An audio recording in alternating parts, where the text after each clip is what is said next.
change that.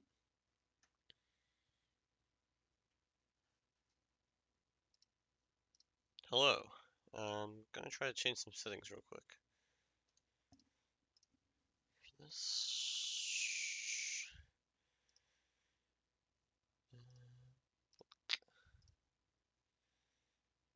Okay, I think that should do that.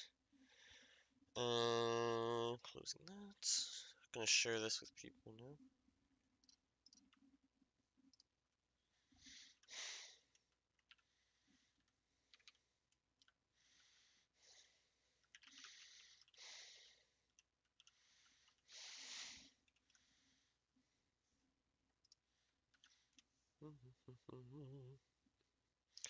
Kind of doing some admin privilege advertising, but whatever.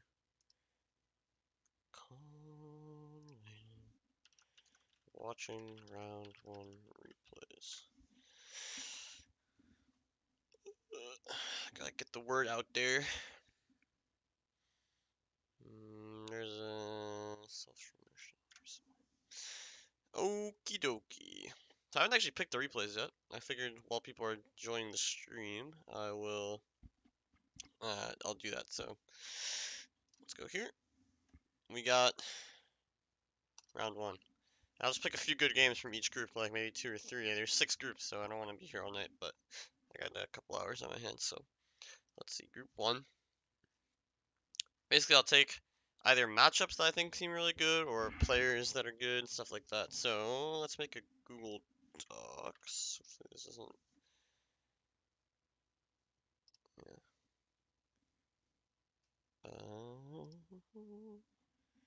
Don't want to use that. It's like zoomed out. Yeah. Round 1 replays. Okay. Because I gotta remember what replays I want to use. So, hello everyone. I'm picking the games right now. So, I think from group 1, I want to watch basically all the games between the top 3. I don't really think anyone else. One between Mango and Soap. It's like Mango won. Okay. So then I want to watch. Maybe I don't want to watch Olda versus Mango. I don't really care. So let's watch Olda versus Soap and Mango versus Soap. Because I want to see how RDA or Arverni's getting on. So Olda and Mango versus Soap. Olda, Soap, Mango, Soap. Alright. That group didn't seem that interesting, not gonna lie. Maybe I'm wrong. Let me get the chat up on my phone. Real quick. Group 2.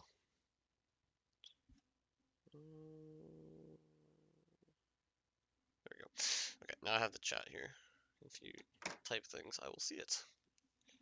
Group 2 is that my group? Okay, it is my group. Awesome. I'm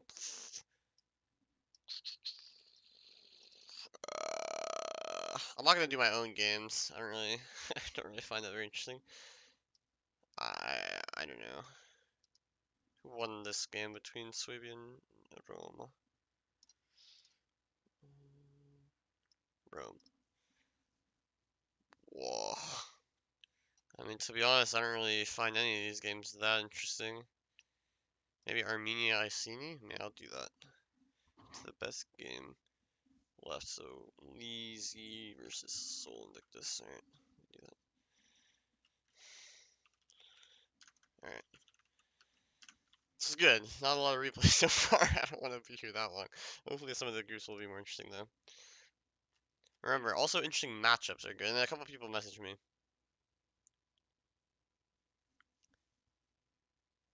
Well, 3,000 hours is a lot. I think that matchup is pretty bad. He played pretty good though. We could watch that game, but I'd rather not. Maybe I'll make a replay on it separately. But the replay is there if you want to watch how it happened. But it was a very close game. But I think that faction just has advantage in that matchup. But anyway. Alright, we gotta watch Heracles. That's something I want to do. So Heracles versus Semi Naked, who won? I think that's like my most interesting. Okay, Semi Naked actually won that. So I do want to see that. So Semi Naked Heracles. Semi Naked Heracles. Is he a candidate to win? Oh, hard to say. Like, I literally only have seen him play that one game, so I have no idea. Maybe. I think he's pretty good. I think, to be honest, we kind of didn't nerf Icini properly because, like, a lot of factions have less melee in this con, slightly less melee than last con, and for some reason they have 7 melee and 5 good infantry. I don't know why anyone thought that was a good idea. Like, they're still gonna lose matchups where they have cav disadvantage, or like the enemy can punish the cav disadvantage heavily. Like, I'm thinking Pontus, Armenia, although we'll see how he won against Seoul, Parthia, things like that. So I think Soft should be able to beat him, but I don't know if he's good enough, maybe. No, I mean, well, Nervii might be stronger overall, actually, as like an overall faction, but I think that matchup is super Icini favored, just because of the rules. Yeah, soft we were, but like, we made a mistake, mates. Maybe. I don't know. Like, Icini, again, like, I don't think it's too strong overall. It's just really too strong against the other barbs. Like, I don't know how, like, the Greeks and the barbs are necessarily killing 7 melee barbs. But anyway, it's all good. Let's keep doing this. So I got Heracles versus Semi-Naked. This guy's 6 and 4. I don't really. I guess we'll watch. Who did Semi-Naked lose to? I think that's interesting. Ah, he lost to Carthage and Syracuse. Right. Okay. Uh, we should maybe watch this. This Carthage versus. Yeah, yeah. Let's watch this. Yahoo versus Semi-Naked because I know this is like a meme game. Semi.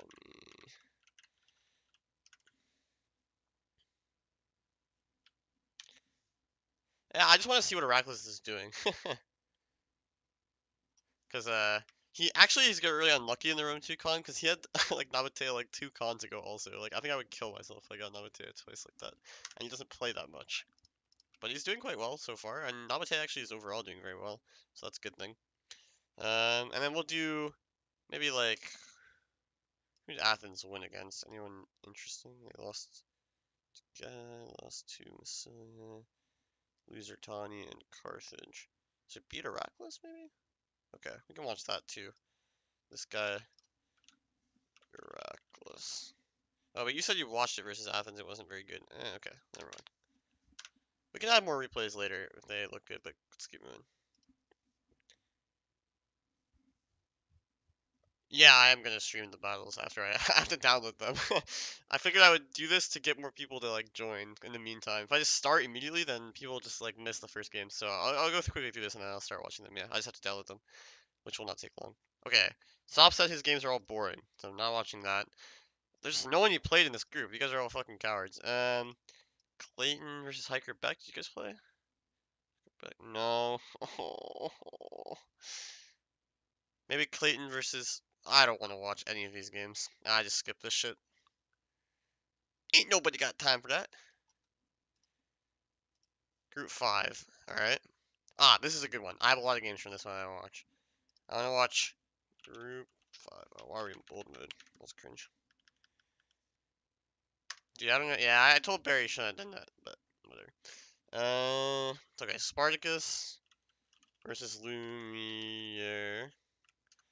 Also, Lumiere versus Simp, aka Wobbly Penny 64. Lumiere said, I'm gonna see my Discord maybe now. Pontus versus Getai and Pontus versus Swaby. Okay.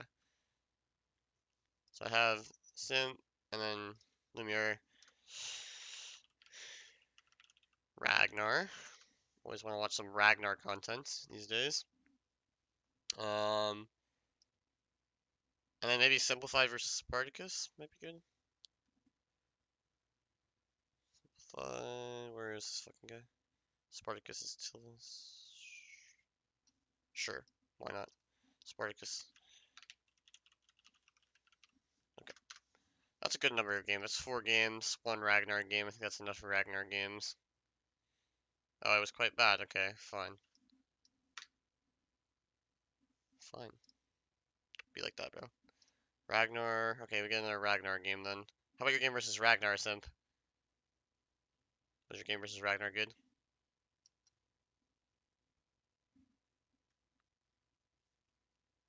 I will do that if it was good. Or at least decent. I think I end up doing this and finding that I find like most of the games are shit. So if you think it was shit, okay, that's pretty close. Okay, sure, we'll do that then. Rags. Like I end up watching these games and I'm like, yeah, everyone sucks. But it's just that games in replay look a lot worse than, it's harder to play them than it is to watch them, essentially. Okay, also some really good group here as well. Okay, I want to watch Acer versus like half of these people, to be honest.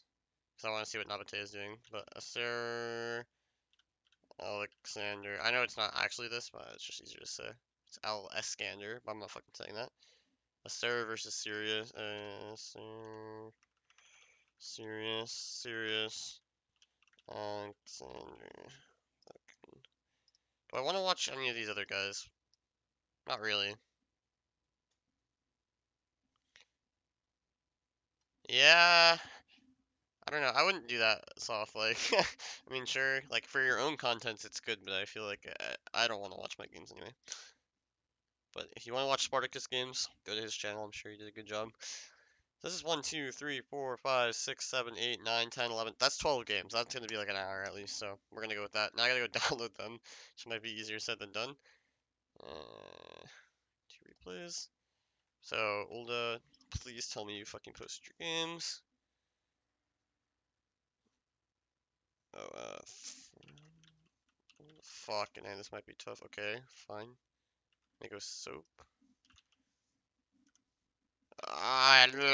Whatever, I'm gonna go fucking find it. Soap post like anything? Yes.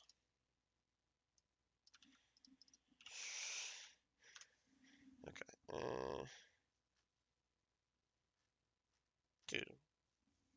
In replays. I know there's results. I'm looking at them. Hello? Jesus fucking Christ. I hate this website. There we go. Okay. Somehow he's like posting games for like 4 players. That's really interesting and cool. I don't know how that's a thing. Oh my god. Egypt, Parthia. I don't know. The fuck. Oh, this is 21-24. Okay. Colchis, Galatius, Parthia, Egypt, ODK. Dude. Alright, man. How are these games even being counted if the replays aren't here, man? Like, what the fuck am I looking at, dude? Yo, Olda, are you here? I'm gonna try to get this game from Olda. Olda. Do you have replay? Do you have replay? Versus, who the fuck do I want this replay from? So, nobody posted it. Alright, fucking gay. Mango versus Soap. Well, Mango posted any of his replays. Okay.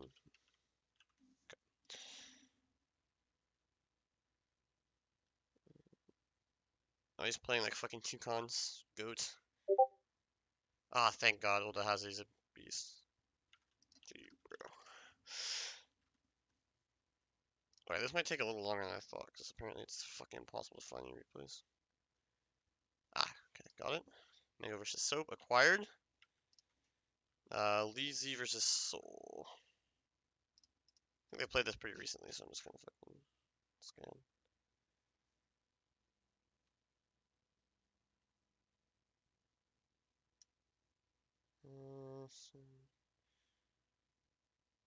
Mate, this is hard, isn't it? Find fucking games, even. Oh, Soul. Oh, fuck yeah, post his losses. Serious. Jesus Christmas, man, this is so hard.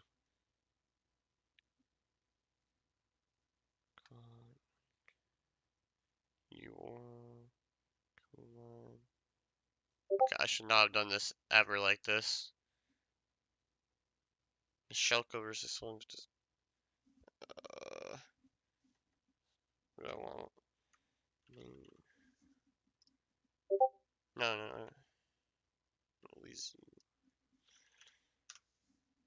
Oh my god.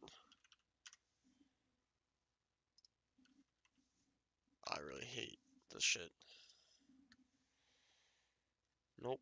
Okay, so who fucking posted it? It was like... So... What's posting it?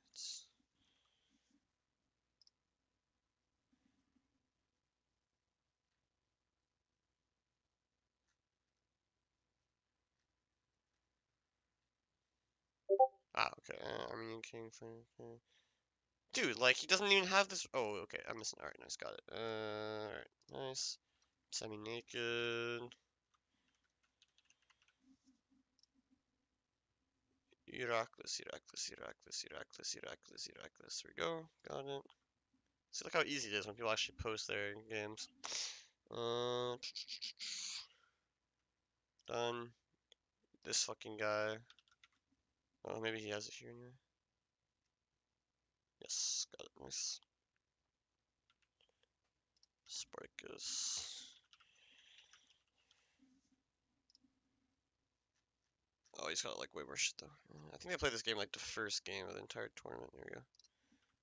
Got that.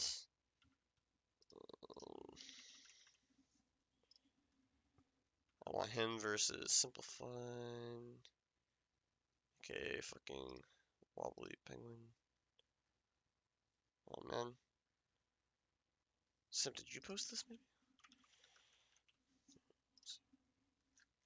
And this message is yapping. I can't. Let's jump to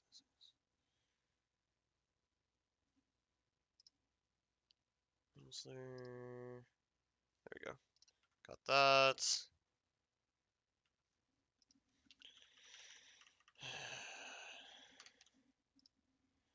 Is this Ragnar? Is this here? Yeah. Because you know Ragnar wouldn't post the game. And Rags.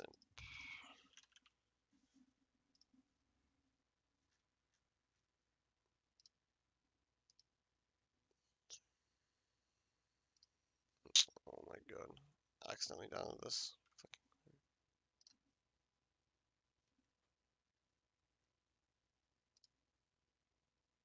Tim, Jason. Okay, I don't know. Maybe this is not here. Oh, it is. Okay, nice. Got that. Sir probably posted everything because he's a good friend of the community.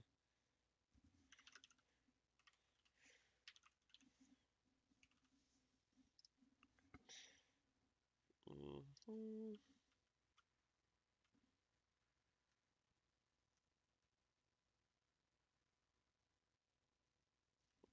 Okay, maybe not everything.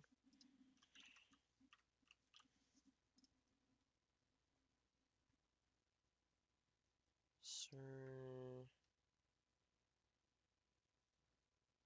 Okay.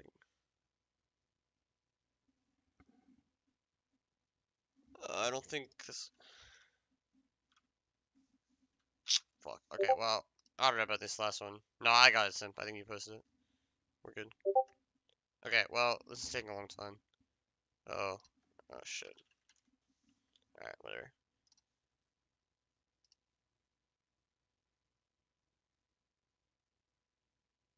Oh, yeah, this is fucking Barbarian World. Okay. Sad. Well, we might be losing some of these then. That's fine. And this last one.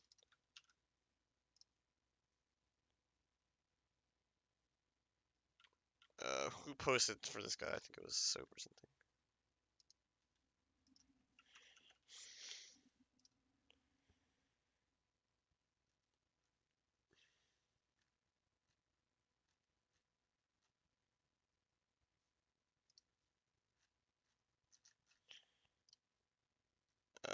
Did this guy post any fucking games then?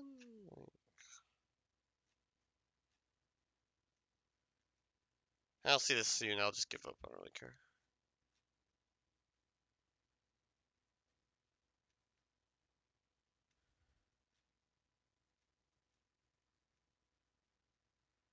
We should search like through the file names. That's really what I want. But oh my god, Roven looks.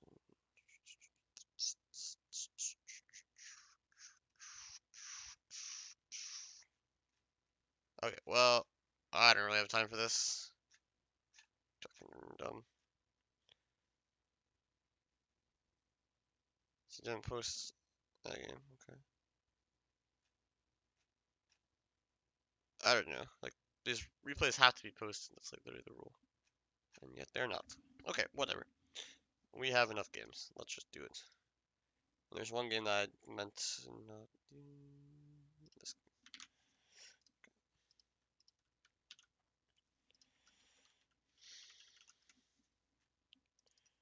two. I have to like throw away some really old replays. Like, let's just put these in my old Rome 2 replays. There we go. Alright. Let's get to it. Hopefully you can actually see my gaming screen.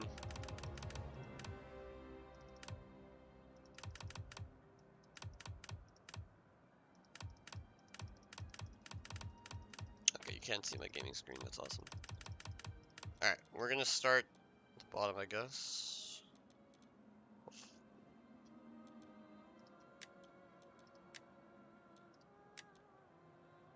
How are these, some of these in the wrong version? This is amazing.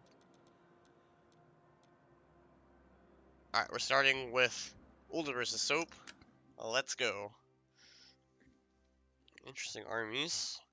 Not sure I like the army of Mr. Soap that much, but let's see. Dude, I don't even have that many because you can't. Well, yeah, I have like 800 old replays, probably 1,000 old replays on my computer somewhere, yeah, but not in the actual game folder. It doesn't actually show them. So let's look at the armies here. We have Ulda as Numidia. He's got 3 Peltis, 2 Slingers, 4 Shock Cav, Vigiles, Armored Dominion Spear. So 2 Vigiles, 2 Armored Dominion Spears. He's got the 4 Desert Legionnaires that he's allowed to bring. He got the 1 Light Infantry. And he's got the 2 Armored Dominion Cav. Very strong army. He's gone for the Slinger Peltis combo, both of them. But he's vastly out-slingered, right? So, this is what I was talking to Old about a little bit, but I don't think he's necessarily wrong. But, he's vastly out-slingered, so even though he has the 2 Slingers, he's going to have to rush. But these Slingers will help him poke down, like, Cav or Infantry or whatever at longer range. And at closer range, obviously, has the Peltis, which are very strong. Yeah, not that many, just 1,000. Yeah, well, it's like all my replays, like, since fucking, like, 2018 or something, probably. Maybe some older ones as well. Yeah, big advantage. I shouldn't be on slow-mo. I'm just gonna never press slow-mo this whole fucking time. 200 Dominion Cav, gonna be a big threat. We have 4 Cav, 3 Oathsworn, 1 Chosen Sword, 1 Celtic, and then a bunch of Spear Warriors. 1, 2, 3 Spear Warriors, 3 Levy Freemen. So a very normal army. I don't really know about going 3 Oathsworn. I guess like 3 Oathsworn is enough to punch through.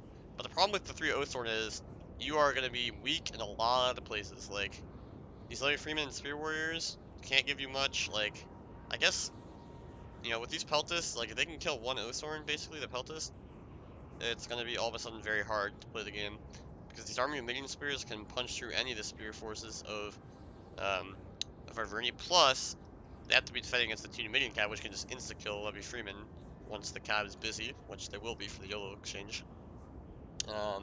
So it's tough, and he also has a Gallic Hunter that I don't think we can see.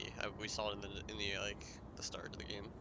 So while we were loading, so 4 Slingers and a Gallic Hunter seems excessive, but I guess he needs to do it because he's not gone for a Cav Gen. He needs to go more infantry. I would just go with Dog. I literally would just go with Dog instead of the Gallic Hunter, I think. Because you can dog anything. You can dog these guys. I mean, you can't dog them immediately, but at some point you could dog them.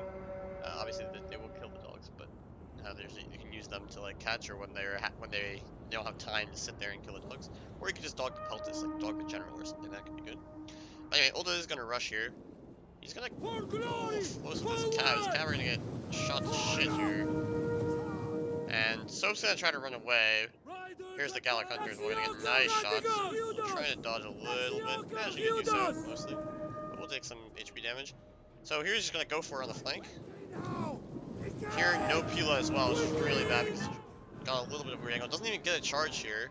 And now again, exactly what I said, right? As soon as the Cav are now occupied, now the Numidian Army can just kill the Levy Freemen. If these 2 Levy Freemen die, right, now there's all of a sudden a huge infantry advantage for, not in terms of quality necessarily, the 3 Oathsworn will still reign supreme, but in terms of numbers, where now these Armored Dominion Spears can get around the flank, and start activating behind, these Numidian cav can start threatening the slingers. Now your cav is spread in two directions, and if the shock cav can reroute to the outside of the flank, it could be a very fast destructive death. He's gonna actually eat a Pila here, or less. Actually gets away pretty fine. Gets the kill here. Probably not gonna actually get Pila that hard here either. Yeah, not really. Not just a Pila here.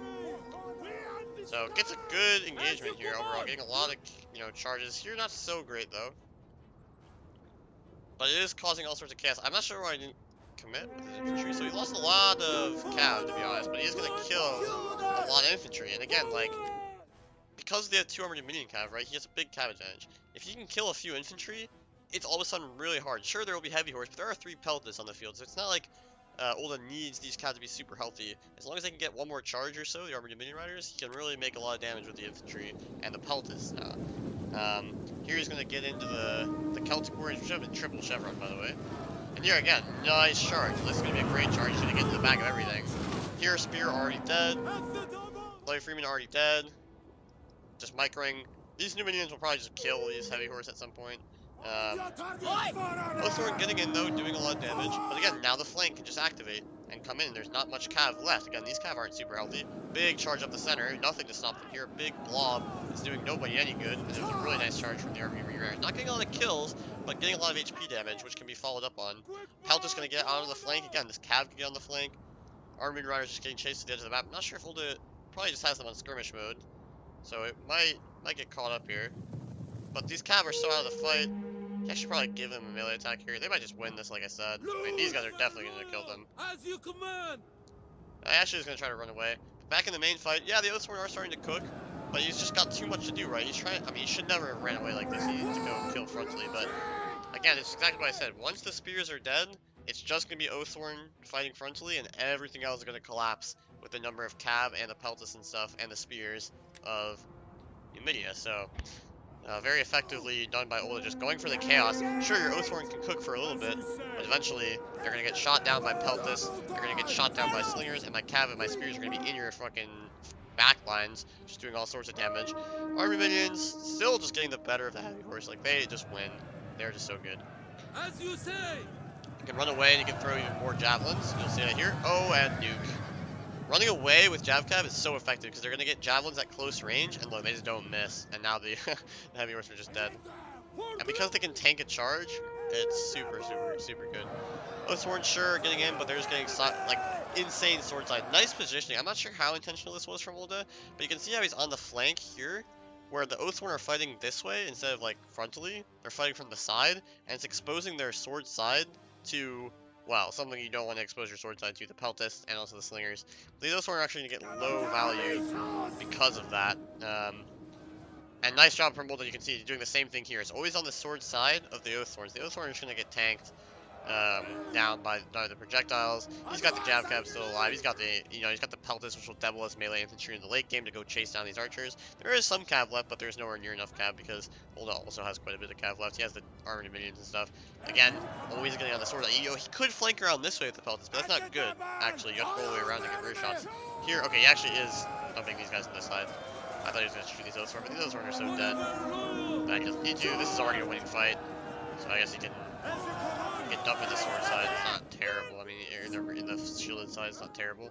Shot cav coming in. Good support from the armored minion spears. They do have cavalry counter tactics as well. And he's just all over this game. So, a very aggressive tactic, but it is kind of what I said. Our Verni needs to be very, very sensitive about how they're using their spears. And you can see a lot of spears being wasted, cav being wasted. And you also killed off those spears in the very beginning with the initial charges, where again, he didn't even get Pila with the example of the spear warrior in the center. Didn't even get a single Pila volley, just got, marauded by a huge charge. And, the shot cav, so that's something that our Verni has to be very, very careful of, where they can fall apart, especially now that they only have 5 melee instead of 6, right? They're a bit weaker to that sort of thing. And it ends up being a close victory, so very dominant. Nice job dealing with the Oathsworn. I'd say this is probably a little too much Oathsworn. Like, 3 Oathsworn is a little overkill. You probably want the 5 cav. You probably want, like, 2 Oathsworn and 2 Chosen Swords or something. Sure, it's a bit weaker, but you have more balance in your army. But he tried it. Again, the slinger is not getting any value. Just got pressured early on the flanks. Garlic Hunter, again, not getting any value. Again, getting that dog into these peltets would have stopped them from firing. Could have been helpful to keep your Oathsworn alive, maybe. And you also just went one peltist on one Oathsworn and got good shots everywhere, so all three Oathsworn. I said, like, oh, if you can kill one Oathsworn with the peltist, but because of the way that the battle, in like, the engagements happened, he was able to get, like, kills on all three Oathsworn. You can see no value on the Oathsworn at all. So yeah, well played, Dole. That was pretty good. Uh, I'm gonna delete these so I don't redo them. Alright, next up, Mango versus Soap, Nabatea versus Arverni. Very interesting. It is telling me it's a different patch, but hopefully it'll be fun. Yeah, this is looking... Wait, you broke... Oh, no. Okay. This is looking like a classic Arverni army from last con, but, you know, obviously with the slight differences about the number of melee. But now it's not as good, right? Because last con you could bring 6 melee in the Spear Nobles, now it's like 5 in the Spear Nobles, so it's not quite as good. You have to bring a Chosen Spear instead of a Chosen Sword, basically. Which is gonna hurt you. In terms of your quality, and that was the point of the nerf to Arvernius, to hurt them a little bit. The army for, the army for, who is this? I gotta go look at my,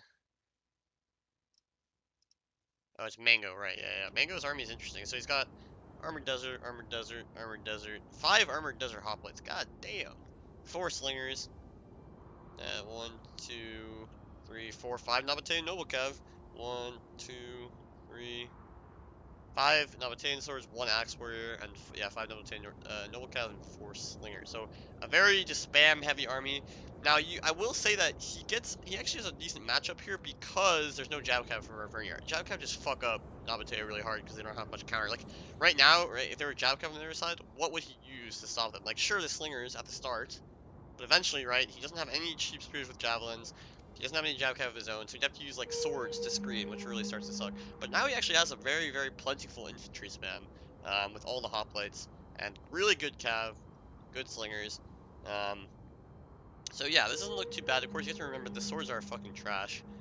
But the swords, it's an interesting one. Like the swords are taking the role of the spears in a normal army. They're the ones with the pila. They're kind of support units. The hoplites, the spears, are taking the role of your mainline infantry and doing that instead. So it's a very interesting one. You just get, you know, I mean, you can't argue with 5 armored desert hoplites, and because the swords are so cheap, you know, they make up for that. Hi, Spartacus. Привет. But yeah, it's actually quite interesting in the fact that this is a very good spam, I would argue. So not going for the heavy cav spam, and you can see, oh, I haven't gone over the army of Mr. Whatever on the side. I can't remember who is Soap, I guess. So Soap has General Noble Horse, 1, 2, 3, 4. Heavy Horse, 2 Spear Nobles, 3 Chosen Swords, 2 Celtic Warriors, 1, 2, 3 Levy Free, and 1 Chosen Spear with 4 Slingers, it looks like. So he's gone for a little, like, maybe too hard anti-cav. Like, Oathsworn would just fuck this army up, right? There's no missiles to kill the Oathsworn. Oathsworn, like, 2 Oathsworn just go through this army in 2 seconds. But he was like, well, I can't, you know, I'm expecting a lot of cav, probably from Nabatea, maybe some armored lancers and stuff, so I'm gonna go more anti-cav with the Spear Nobles and the Chosen Spear. But that's not really gonna pay off here, I think. But he still has the Chosen Sword, which will just cut through everything here. The Spear Nobles will cut through Armored Desert Hoplites, getting nice YOLO charges, but while he is getting these YOLO charges, it is allowing the Nabatean cav, which is already better, although you know the general for Arverni is quite strong, to do a lot of work, right? Because now they're getting counter charges. Heavy horse not really moving too quick, getting countered here, getting caught. Nice, just going through the gap with this Nabatean noble cav, getting again into the back of the heavy horse. And that's not good, right? Like heavy horse dying at an extremely fast rate, and if the cav dies too quick here, it'll be really bad for Arverni because now they're gonna be outnumbered in the infantry department because of all the swords in support, and they will quickly be outnumbered in the cav department, and the slingers are fairly equal, right? So he needs to get some cav compensation. He is here. This Nabatean is down at 38. He's at 32, 50, 52. So he's not losing it too bad. He does have the general, which is quite a strong unit, although it has lost 10 men. Dueling with the Armored Desert Hoplites, which do have a 15 bows versus large. But now you can see eventually what Soap or what a Mango wants to do here is just create action everywhere. And now he has a heavy horse versus a Nabatean noble cav somewhere, and that's not really a fair fight. He also has better support. He just has more numbers of good infantry, whereas you know some of the support for Arverni is Levy Freeman. You have some some swords which are slightly better, so he will be able to break through the lines. Now that's gonna, come on to the Noble Horse job to like deal with Navatei and Noble Kev. Also, really nice shots using the phalanx. Again, units wrapping around, sword side shots into the right hand side of these chosen swords, gonna absolutely devastate them. So when you see this happening, right? When you see the hoplite going into hoplite phalanx, and you know he's gonna try to get these shots.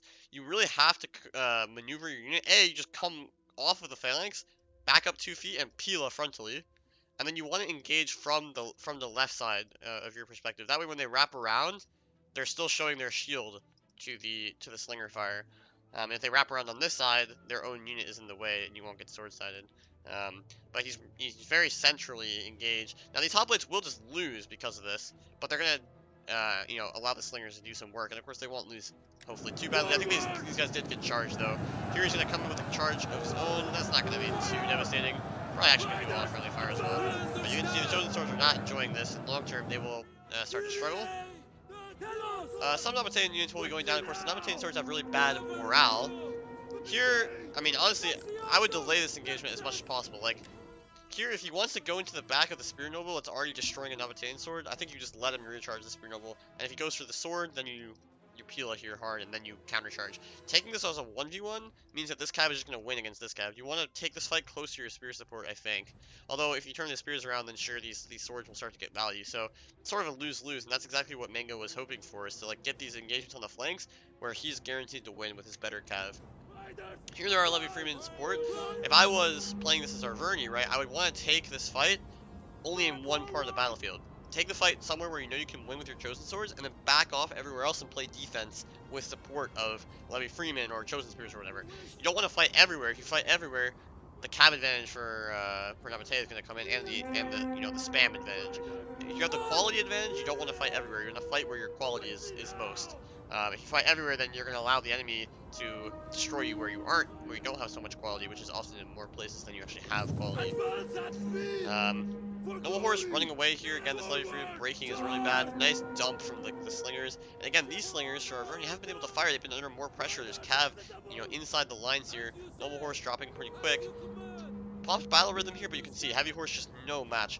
Nabatean and Noble Cav are basically Cappadocians with less morale. You can think about it that way. So these guys are actually cracked Cav units. As long as they don't take, Pila or Mass Fire and stuff, they can just dominate.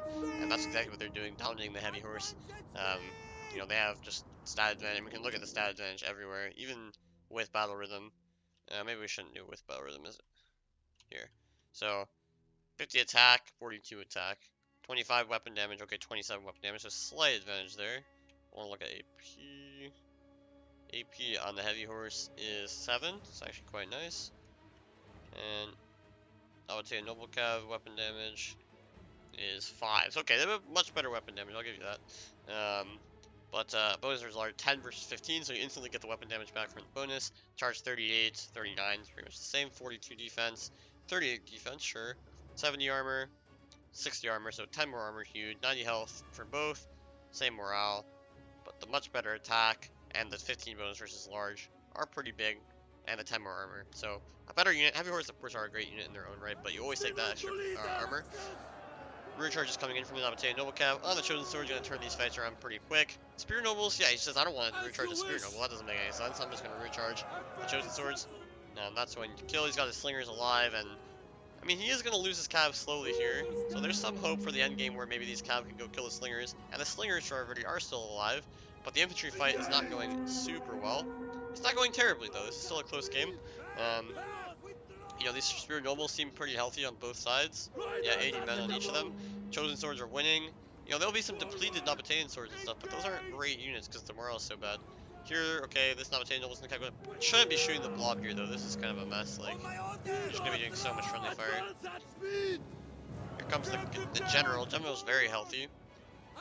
But yeah, he's killing a lot of his own men here. But he still will have the Cav advantage even now because Nabatea kind of went too far, right? They went to the infantry charges and stuff. They got the infantry advantage from that, but will the Cav advantage come back to haunt them? Well, there's still quite a bit of infantry left. But I think the Slingers for Nabatea have just been doing more damage than the Slingers of Arverni because they have been pressured by any sort of Cav, which means they're just going to be able to dump the shit out of the infantry. And he just needs to go. He needs to go forward with some Cav earlier. He had no pressure. Like, he won on this flank his infantry. So he should have had cav here so he could pressure forward and go for the slingers. But he never was able to do that. He was playing so defensively that the infantry advantage will just be enough here. But you can see if you have one Oathsworn instead of one of the Spirit Nobles and then like less Celtic Warrior or something, I don't know. Could have been pretty devastating. Like, I don't even think he had 4 good infantry, right? He had 3 Chosen Swords and 2 Celtic, so he could have literally swapped out a Spear Noble for an Oathsworn. And then a Celtic for, like, a, I don't know, whatever, Levy Frigate or something. That would have been much better, but, I mean, obviously he didn't know what the army was going to be like, right? So, obviously that hurts. General's still super healthy, though. I'm surprised he doesn't want to use the General more aggressively here. With the 3 cav versus, like, there's 3 cav versus 1. So in principle, if he just goes forward everywhere, he will at least get 1 good, or 2 places where he'll get into the slingers, which is kind of what he wants to do. He doesn't want to use the cav against infantry, like, it doesn't make any sense. Like, the infantry needs to die to the slingers, his cav needs to kill the enemy slingers. That's sort of the rock, paper, scissors win, but it is a little too late at this point. The slingers are just gonna dump the shit out of the cav. He's shooting the slingers, I wouldn't even bother, and he's gonna run ammo anyway. No, there's no way they're on ammo, they're 20 kills. No way. I refuse to believe that. But the cav are dying.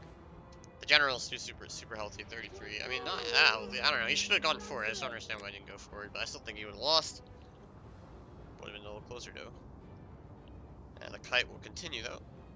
So now, yeah, so now he's gonna try to go forward as general. I mean, again, like, you're just taking shots. Like, just go in 3 places with your cav, and then he can't stop you everywhere. It's just physically impossible, right?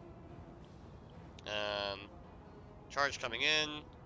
Finally he's gonna get in, but there's support and fire coming into this blob. The general's gonna go down. Yeah, it's too late. Like, this would have been good earlier when there was more infantry on the field to pressure the slingers and hold the enemy infantry at bay. But now it's gonna be rip, because the cab is dead. And there's still slingers alive. Probably most of the slingers are out of ammo at this point. Looks like these guys aren't quite. But yeah, not very, you know, very close in the end. Like, there's only 1 hoplite, really. I don't know which slingers really win in melee. I don't think it really is going to matter too much, but with the gen being dead and stuff, where's the general for... General really died for an unsuccessful. Anyway, very close game. Again, I think, yeah, like, he didn't even bring the 4 good swords. That's definitely a mistake. Like, Arverni always needs to do that. Yeah, he probably didn't want to do it at the cost of a Chosen, but, it's pretty noble for Oathsworn, but he kind of had to, I think, in this matchup. But he probably was expecting more cav. I still think Oathsworn are not bad against cav. They're just good against everything, so you take them. And yeah, well played. Very spammy heavy army from Nabate, but it looks good. And yeah, very close game. I think Nabate can do some damage, but again, it's with no Javcav, so it changes a lot. Javcav changes a ton for Nabate. Okay, that was that game, right? Yeah, I want to delete the game that I haven't watched yet. Alright, let's watch Iceni versus Armenia from my group now. So yeah, I don't like Soul's army at all. It actually makes no sense. Like, why would you bring, like, I'm not being a hater, but, like, I'm just saying, why would you bring armored horse archers against a faction that has no Javcav? Like, maybe you want to use them in melee, I guess. I could see that, I guess. But it's just not worth it. You just take the shitty, cheap-ass horse archers and let them do damage, because now you have, like, you only have 19 units, first of all. You could have brought, like, an extra slinger. Like, that's so much better, right? Like, 4 slingers and 2 horse archers, so much better against a faction that literally struggles against, missiles. But, let's look at the rest of the army. It's 4 Cartley up front. It's 2, 3 Eastern Spears. Kind of unfortunate to bring 2 Eastern Spears. And like even the money doesn't even work out, right? Like you could have had an extra Hillman. I'm pretty sure they can bring 6 melee, but he only has 5. So that's like 40 save that you could have saved from bringing the regular horse archers, obviously.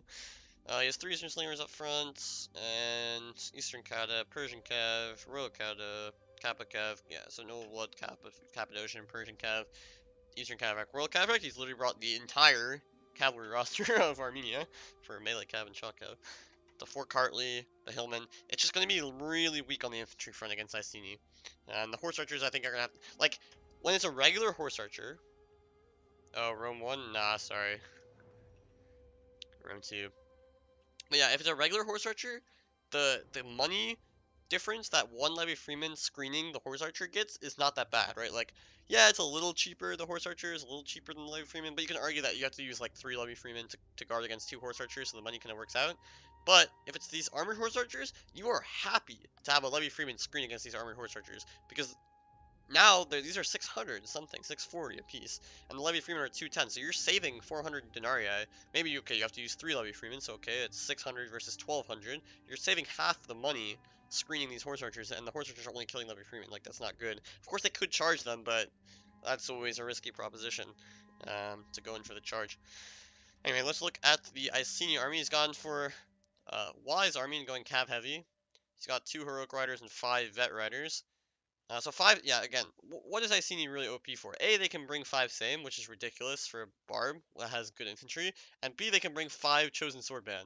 And no other faction can melee spam like that with good mid-tiers. Like, either they're restricted too much, like there's a max on good infantry, or they just have like 4 or 3 same even for Averni's sake, right? Like, no one can bring a straight mid-tier line. You have to, like, for Averni or Nervii or, factions like that, you have to bring elites if you want to get like a very solid mid-tier line. But no, they can just bring 5 Chosen Swordband. They can bring an extra 2 regular Swordbands. Now they have 7 melee for some reason. Like, I get it that Iceni is definitely weak against the Eastern factions that can have cav advantage against them, but the answer again to more cav is not to give them 7 melee to run over the infantry, just to give them like more spears or whatever. Hello. Um, So yeah, this is a bit of oversight. I mean, on the admin's part. I mean, myself included, obviously. Like, I was one of the main people testing this, but like, they could bring 5 fucking slingers. Like, it just doesn't make any sense. Like, this faction is a little broken. Not, I don't even think they're actually better than Armenia though. Like, I think this matchup is probably even Armenia favored. But against like against other barbarians, this shit is like really really OP. The fact that they can bring 6 cav easily with the 5 same. I mean, he has 7 cav here, right? It's literally 7 cav with this insanely strong melee line. He has weak spears though. He only has like the 2 Levy Freeman and the 1 spear band, so it's gonna be a little hard just to screen against these Horse Archers. But he will use the slingers. It looks like he's brought 3 Britain slingers. So yeah, 3 Britain slingers, 7 cav, 7 infantry, 3 spears. Yeah, you take that every day of the week. I mean, it's quite strong. And because Soul doesn't have 20 units, like, this is troublesome. Just, we'll go and look at this after the game, but he could essentially save, okay, saves 240 on each Horse Archer if he goes from an armor to a regular Horse Archer. That's 480. Instantly, you buy another unit. You remove an Eastern Spearman, and you buy a Hillman. That costs you 40, so then you're 440 left over, and yeah, you just buy another Slinger. So you would have 4 Slingers, 2 Hillmen, 2 Eastern Spears, instead of 3 Slingers, 3 Eastern Spears, and 1 Hillman, right? That just sounds a lot better, and all you have to sacrifice is like the Armored HA, which is not a huge sacrifice, in my opinion. Like, these guys only have 40 armor. It's not like they're tanks. Yeah, I think probably 4 same, I agree. I think the reason we didn't give them 4 same soft was that we wanted to give them the ability to get more cav, because their cav is so weak.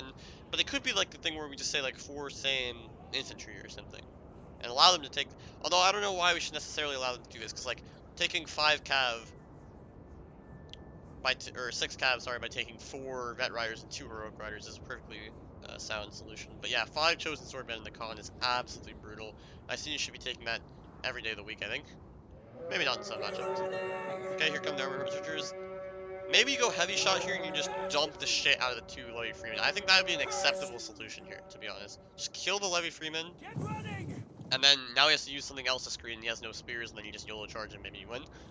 But even now, right, he can, like, Soul should be able to just frontally YOLO and get a lot of value here. Like, sure, with the Heroic Riders charge, it'll be fine for them, but if they're Cataphracts charging them, not so fine. And where the Veteran Riders charge, I mean, Cappadocians, Persian Cav, Eastern Cataphracts should absolutely, um, run them down. Vet Riders are, yes, that's true, but they definitely have, like, a Cav weakness because of their armor, right? Like, 45 armor in a Cav unit, 85 health. It's a bit sus. So they can die quickly. But yeah, I think 4 same is probably just about good enough. Now, of course, these slingers are also guarding against the Horse Archers, so Soul can just triple shoot this one slinger. I wouldn't even go forward here if I was Soul. I would just kill the slinger, because these other slingers are not yet engaged. And if this slinger comes forward, then you bring your Horse Archer on the flank, try to help there. He's gonna run away now. I would agree with that. Might lose some dudes to these back shots though. Actually, there's quite a few. And he hasn't killed a single slinger yet. Very unlucky. But of course, you never want to be giving up back shots anyway. Now the slingers are back, so yeah, I would just keep running away until my horse archers can do more here. He has a very good screen though with the 3 spears. It's gonna be hard to break this down, but again, he could be just back-shotting and sword-siding these Levy Freemen. If you heavy shot sword-side, you lose like 10 men per volley on the Levy Freemen, and all of a sudden there will be no Levy Freemen, right? And then you can just charge them. Slingers though are still just gonna get, again, like Soul's probably just gonna eat more back shots here, which you really don't want to. Again, the Eastern Slingers have 50% block chance, so, and only 15 armor. The Iceni ones have like 30 or 25 block chance, very bad, but they have 25 armor.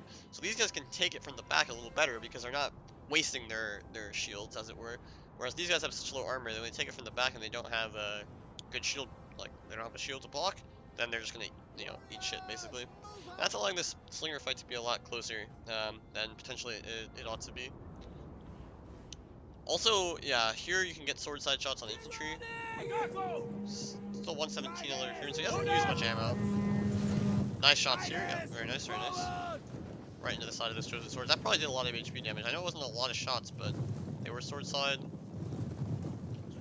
A lot of armor on the shield here, 35, so you're shooting into a 40 armor unit basically when you get sword side shots. But again, he's just running away. Yeah, he's just gonna start to lose pretty heavily the slinger fight. Like, he's killed a few dudes, but he's losing way more. If these Levy Freemen get too close, or too far away, sorry, you might think about charging them. Of course, they might get a Pila, so you have to be a little careful. That's why you shoot them down to like 80 men, and then you charge. And the Pila doesn't really matter. Now Soul says, okay, let's just go fucking engage. But who's gonna get the better of the charges? Lizzie is just going very aggressive. He's saying, look, if you're not gonna charge, I'll charge, and then the charge will be better for me. And he's right. Certainly.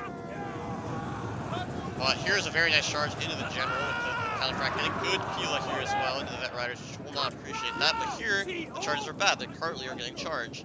And the follow-up could be coming in. This could be a very nice charge for the Royal Counterfract Gen. The Gen, not taking it too hard there. But again, Cartley's getting charged everywhere. Infantry coming in from all directions. Where are the horse archers to play here? Yeah, we'll get the charge here. So this should be a very nice fight for the Cartley Axemen, where they just get a nice, critically 20 insta 20 kill charge from the counterfracts. Here again, no charge should be very good, or no cap charge should be very good for the Chosen Swordband.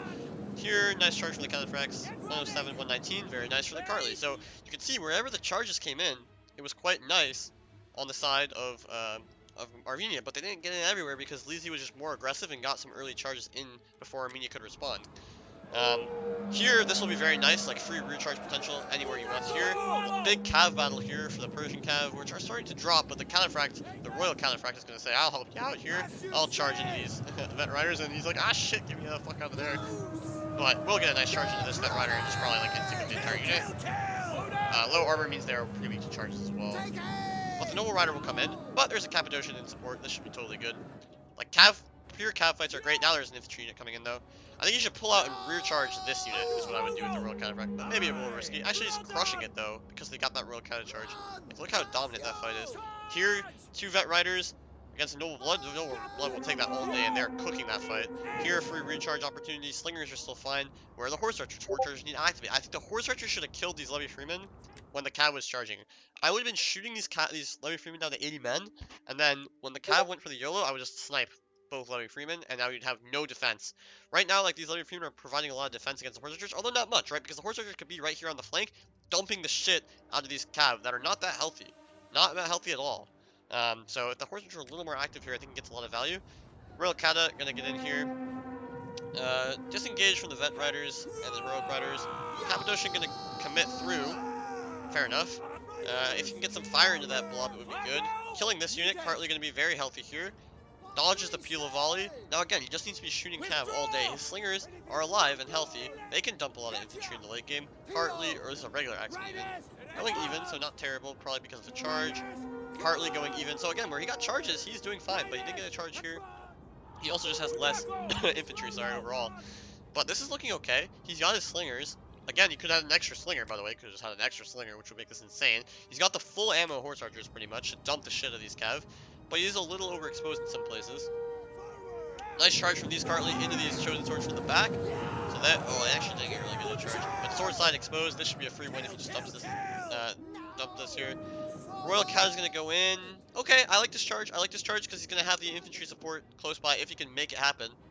Horse Archer's getting in here. Cav advantage, huge. He just needs to help his general. This unit needs to help the general because there are spears in this fight. Levy Freeman in the fight, Spearman in the fight, gonna start to cook the gen if he doesn't help quickly. And of course, these slingers are also dumping the blob. Nice shots here. Gonna kill this unit very soon. Sure, there's a whole infantry unit here, but it doesn't matter. These cav are just dead. Horse Archer's getting caught, kinda, but again, it's just the general. Finally, infantry support will come in. Now the slingers could die. There's the heroic rider there to help out. But yeah, this is looking okay. Again, you didn't really get the most value with the horse archers, though. The general will get out, but it was a little late. Imagine if he got out 10 seconds earlier. But he did do a lot of damage to these calves, so he got good value. But I think in the end, his cav is just not healthy enough. And again, it really comes from getting those early charges directly. He got like some bad charges, so he tried to go through the middle of units. He lost a whole Persian cav in the center for no reason. And the horse archers weren't actively shooting cav. Again, the veteran riders are actually decent in melee if you compare their stats to like heavy horse. They're actually quite good. Or not good, but they're decent. But where they really get, where they really struggle is against charges and against missiles because of the low armor. And in both cases, there weren't many charges coming in. There were some good counterfract charges. There weren't many, and there weren't good good shots from the horse archers. The horse archers are even getting caught, so not really getting any value on the horse archers. Here they're going to start to cook the cav, though. Again, they could have been doing this earlier in the battle. He's going to eat a big peel of volley here for no reason, though. It sucks. Infantry fight, again, very close, no problem. Like, there is sure a full infantry unit here, but that's not really a big deal. He's winning the infantry fight here, 60 Cartley, you know, like 40 Hillman, 24 Cartley. Like, this unit is gonna, you know, draw, essentially. But because the horse archers are dead and the cav is dead, it's not gonna cut it. But yeah, I think if he had the extra unit and extra slinger, he can definitely win this game, and he doesn't throw with the horse archers as much. Of course, the regular horse archer wouldn't have the ability to get on the Levy Freeman as much, but you would just have all the extra units that would make up for it, pretty much. Now, Cartley's gonna get this around, but he just has the gen. The gen's not that healthy. There's 3 cav units. This is kind of like the end game we saw in the last game, except a little more infantry for the side that has the more cav. But again, the cav just go forward at all case. I mean, they're so weak that maybe they even can't. But the slingers, you know, the slingers can't afford to trade with the enemy slingers at this point because the infantry is too strong. So he just kind of has to go forward. Are these slingers out of aim? They are. Or no, they're not. Okay, nice. But the infantry is going to get shot down. There's a full chosen sword band. This should be pretty simple cleanup.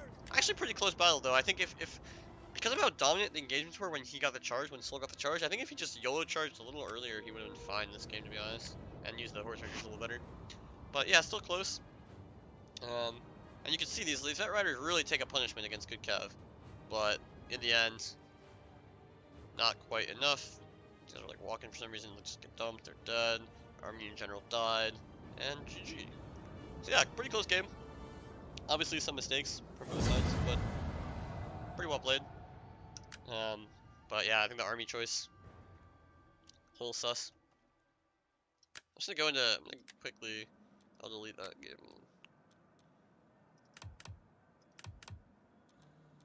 Delete this. I'm gonna just go show what I mean, like what the army could be. Like, army, like you can literally just bring, maybe you can't afford this. Let's just do this for now. Regular horse archer, 2 hillmen.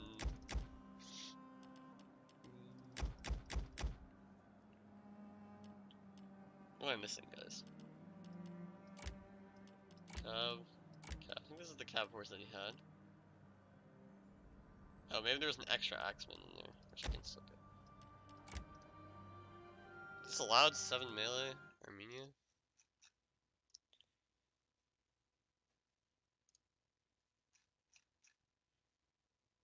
Six, no. So I can't do that, but fine. Alright, I mean, this is looking good now. Like, I don't know, this just seems better to me, personally. Way better. Insanely better. So much better.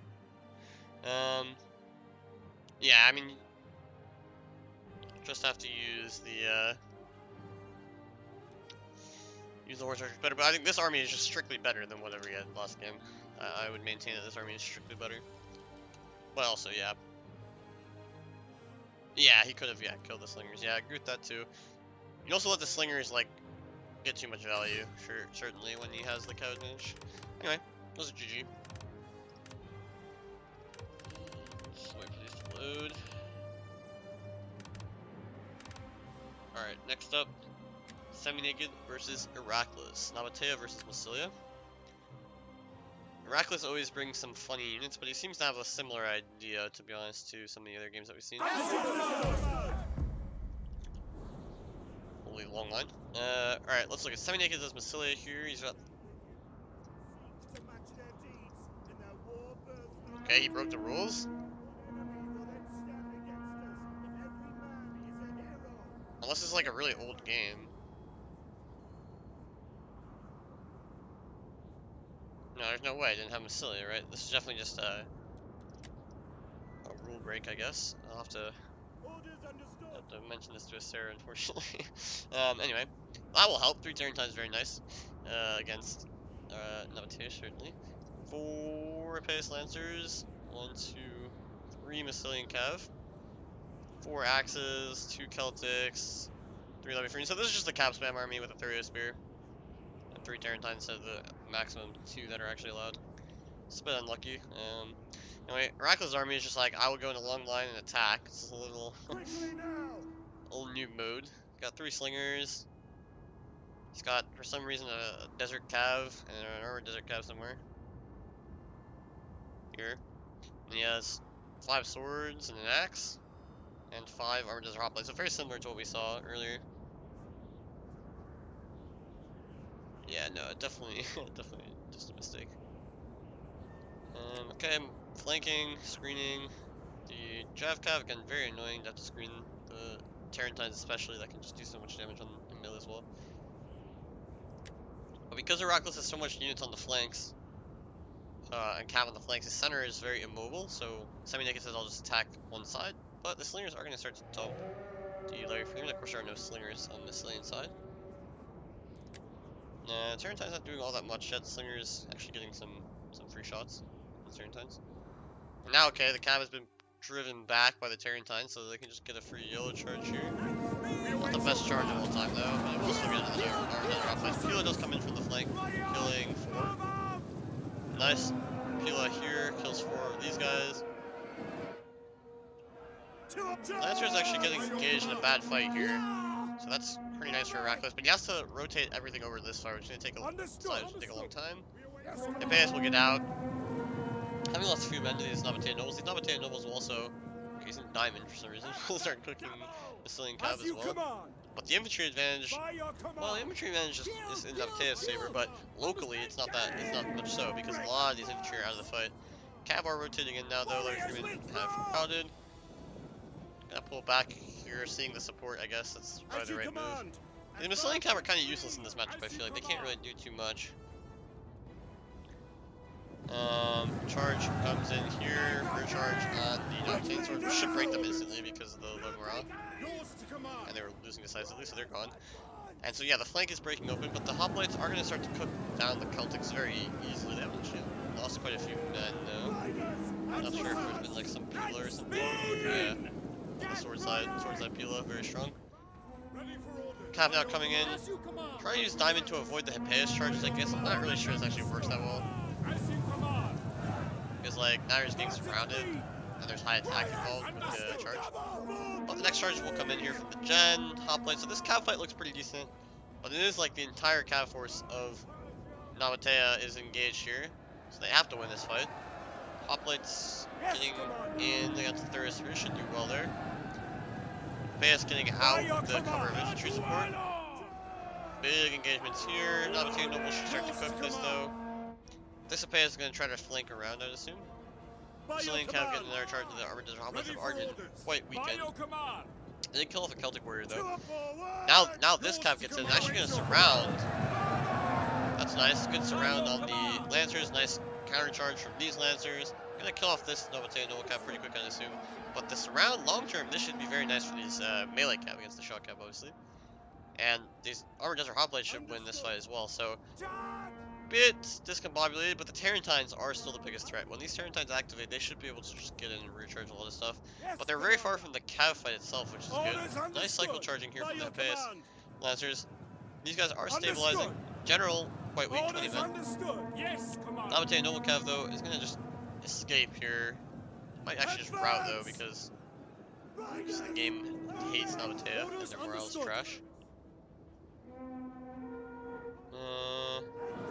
Boom, big charge there. No peel on these Axe Warriors, so the more the Cav numbers are helping Semi-Naked a lot, but the General's gonna die, maybe already dead. No, lucky to be alive. And these Epais are taking a lot of damage, so everyone's taking a lot of damage Cav-wise, but this Epais is pretty healthy, this Brazilian Cav is pretty healthy. No Nabatean Cav are very healthy, I would say. And there's still another Epais, so it's just the numbers and numbers and numbers of Cav. And the infantry fight is slowly going in Nabatea's favor, but also, like, Iraq has a lot of units that he's not really using. Should get in here, kill these units off. You need to kill them off and have a big infantry advantage. Here the Desert Cav are just gonna die. That's all they're good for, is just death. And you suspect that slowly this round will come in and the Cav are gonna be brutal in the end game. Even if the hoplites are gonna get some good engagements here. Another Lancer charge here, gonna kill off an Axe Warrior. I feel like this is sort of coming to an inevitable conclusion. The Gen's just gonna get dumped by the Epais Lancer, or the Tarentines. I mean, there's nowhere for them to go safely, and once the General dies, disaster will strike. Everything will rout, as is the Massilian way, or the Nabatean way. And they might even rout before the General does. Yeah, but just too much Cav. The infantry still standing strong, but in the end there's tons of Lancers and stuff. I wonder if this game was like, no, okay, yeah, he realized he had some crowding units that came back. General's probably dead at this point, yeah. And they will not like that. They will not like getting recharged. They will just rout. So yeah, Nabatea maybe has to go even more Cav against Massilia. That's not an easy matchup though, well, especially with 3 Tarentines. But I mean, technically he just wrote the rules, so I don't know if that will really count in the end. I need to see that.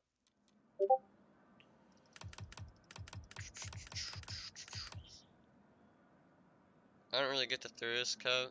I don't know. It's like I think you just like when you have money left over, like what do? I guess you can go to Thorax. You could buy like a Levy Freeman and go to like Thorax swords instead of Axe Warriors or something. Could do that. Won't be the worst thing in the world. All right, let's look at Semi-Naked versus Yehuahu. Carthage versus Massilia. This is the legendary Pike Box game, but we need to learn. How did the Pike Box win? What happened here? So, army for Semi-Naked is looking very similar. He's got, actually no, it's not very similar. He's got 3 Thureos. He's got 2 Levy Freemen. 4 Axe Warriors, 2 Celtics, 1, 2, 3, 4 Epais Lancers, and 3 Massilian Cav. So it is pretty similar overall. With 3 Thureos this time, only 2. Yeah, so it actually is the same, but he traded out a Tarentine for a Thureos. Fair enough, I guess. I think we should get, like, I don't know, Massilian Hoplites and Louis Freeman instead. Like, 3 Thureos, let's see. Cooking with the math. 3 Thureos is 5560 times 3 is 1680. Can you get, well, 2 Thureos is 1120. Massilian Hoplite costs 960, so I don't know, if you have a little money left over, you could potentially get a, yeah, it's a Levy Freeman Chevron, so dump the Chevron, minus 2 Thureos, plus 1 more Levy Freeman, and get a Massilian Hoplite. I think that's better. Because fuck Thureos, that shit sucks. And you still have 1 Thureos, because whatever, but... Yeah, alright. We got Mobile Box Carthage, so look at the army here. We got Mobile Box Carthage, Infantry Spam Carthage. This is kind of a lovely army, back in the good old days. Got 4 Libyan Peltas. Now, Libyan Peltas are actually... Yehuahu. Yehuahu. He's got 4 Libyan Peltas. Now, Libyan Peltas are actually quite good. Peltas in general are very good in the right situation. 65 armor, they don't die to Cav, like Tarentines, for example, very easily. They got the javelins, they got the decent enough melee stats. But the meat of the army is 3 Samnites, and 1 Scutarii, 2 Scutarii, 3 Scutarii, and a Gallic warrior. With 4 African pikes. You got the general bodyguards, you got the 4 Carthaginian Cav. This is an army from the good old days. but can semi-naked break through? He's got a huge cav advantage, including the Terrantines. He's desperately, hopelessly out infantryed, but there are 4 pikes on the field, so that's not great. And a lot of these units are weak to cav charges. The Scutarii, the Gallic Warriors, Carthaginian cav. So Peltis to good cav charge. He also has a late living hoplite. Let's not forget the legendary late living hoplite. No slingers though for Massilia, so he's gonna have to crack this box. He has the Thurios ammo to maybe kill the pikes. But immediately Peltis being like, yeah, I'm just gonna stand here. I'm gonna shoot stuff. What can you do about it? You ain't gonna do nothing about it. We got Peltis. Yeah, like, take whatever fire you can give. A sword slotting. Thurios already killed 6 dudes. Here comes the charge. Usually don't want to do this. Wait. Oh, okay, they're moving. I mean, put it down, put it down, put it down, put it down, put it down. Ow! They're gonna make it. Okay, no, they're not really gonna get it anyway. The Satari are gonna eat the charge. Is that great? Yellow charge coming in here on the Sam Knights. Aggressive charges here, but the pikes are, in theory, gonna go down at some point. He's gonna kill these cav off pretty quickly, though. I mean, so far I think this looks decent enough. This Lancer might get a little trashed by the pikes, but he got into the Scutarii with charges, he got into the Sam Knights with charges. He's gonna get into the Peltis very early on in the game. He's already killing the Carthaginian cav. He got the Terrantine behind. So far, so good. Over here, yeah, you're not gonna get through that. Those are the pike phalanx, but so he's just gonna go around. Wow, that's genius. Go around tactic. Scutarii are gonna come in here and kill off these Axe Warriors. This is an overcommitment. Like, these Axe Warriors do not need to be fighting right now here because there's no support for them. They're just gonna die. These guys also, again, no reason to fight this. Just retreat. Fight where you're strong. Don't fight where you're weak. Maybe like Sun Tzu said that or something. Hopefully he did. Here, Carthaginian cav gonna die if he gets the charge. If he gets the charge, he gets the charge. Okay, he did get a charge. That killed this Carthaginian cav. But he's gonna lose a lot of infantry, and again, he doesn't have slingers. So late game, he has no slingers to win this game. He does have the Thurios though. Why? Why? You're facing a pike box and you're using your Thurios on, even if you were shooting the pikes here, like frontal shots into the pikes, why not just wait? Go around the back, I don't know. You're gonna kill, you should be fighting these pikes last. You should just kill everything and then save your ammo and kill the pikes later. Like these shots are not doing anything against 70 armor pikemen. Yeah, so you have time to throw. Well, now you can see the infantry is rapidly dissolving because he tried to take the engagement frontally. There were the strongest Carthaginian infantry and the pikes in the double line, and he tried to take the engagement frontally. There's no range. I mean, he has Peltis, sure, but he has no long range. He can afford to just completely surround Massilia here.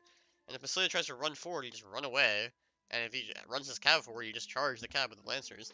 Why would you take the fight initially against the enemy's strongest front? Because that means you're instantly going to die there. You're going to die fastest there, too, because your infantry is never going to hold on against such a strong foe. And now your flanking action, which is doing a lot of work, is a little too slow because now the infantry's all dead.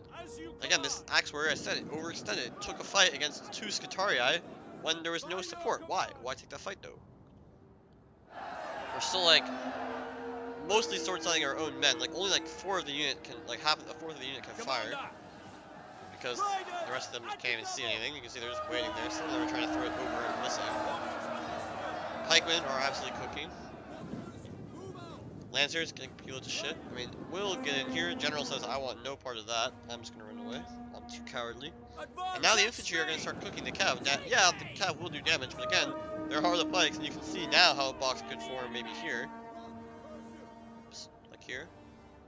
If these pikes can get to safety. But all the infantry is dead. So at this point, if the pikes can group up, the game is over.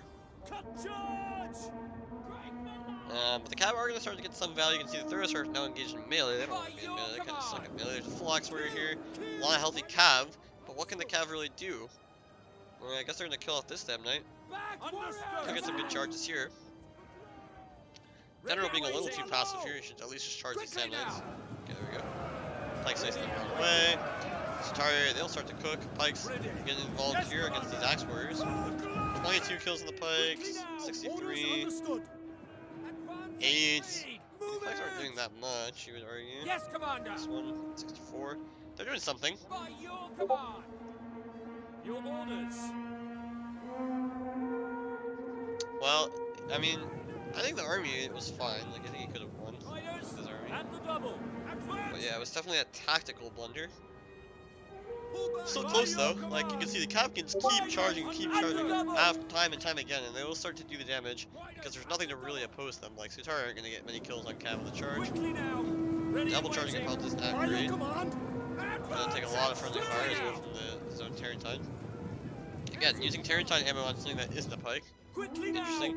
I mean, now he just has to stop them from forming a box. Like he's getting back into the game with the Cav, but now you know you lose to a box, so you can't let them form the box here. You need to get on, for example, this pike. Like a triangle box is not that strong. Let's be real. A triangle box is not gonna cook.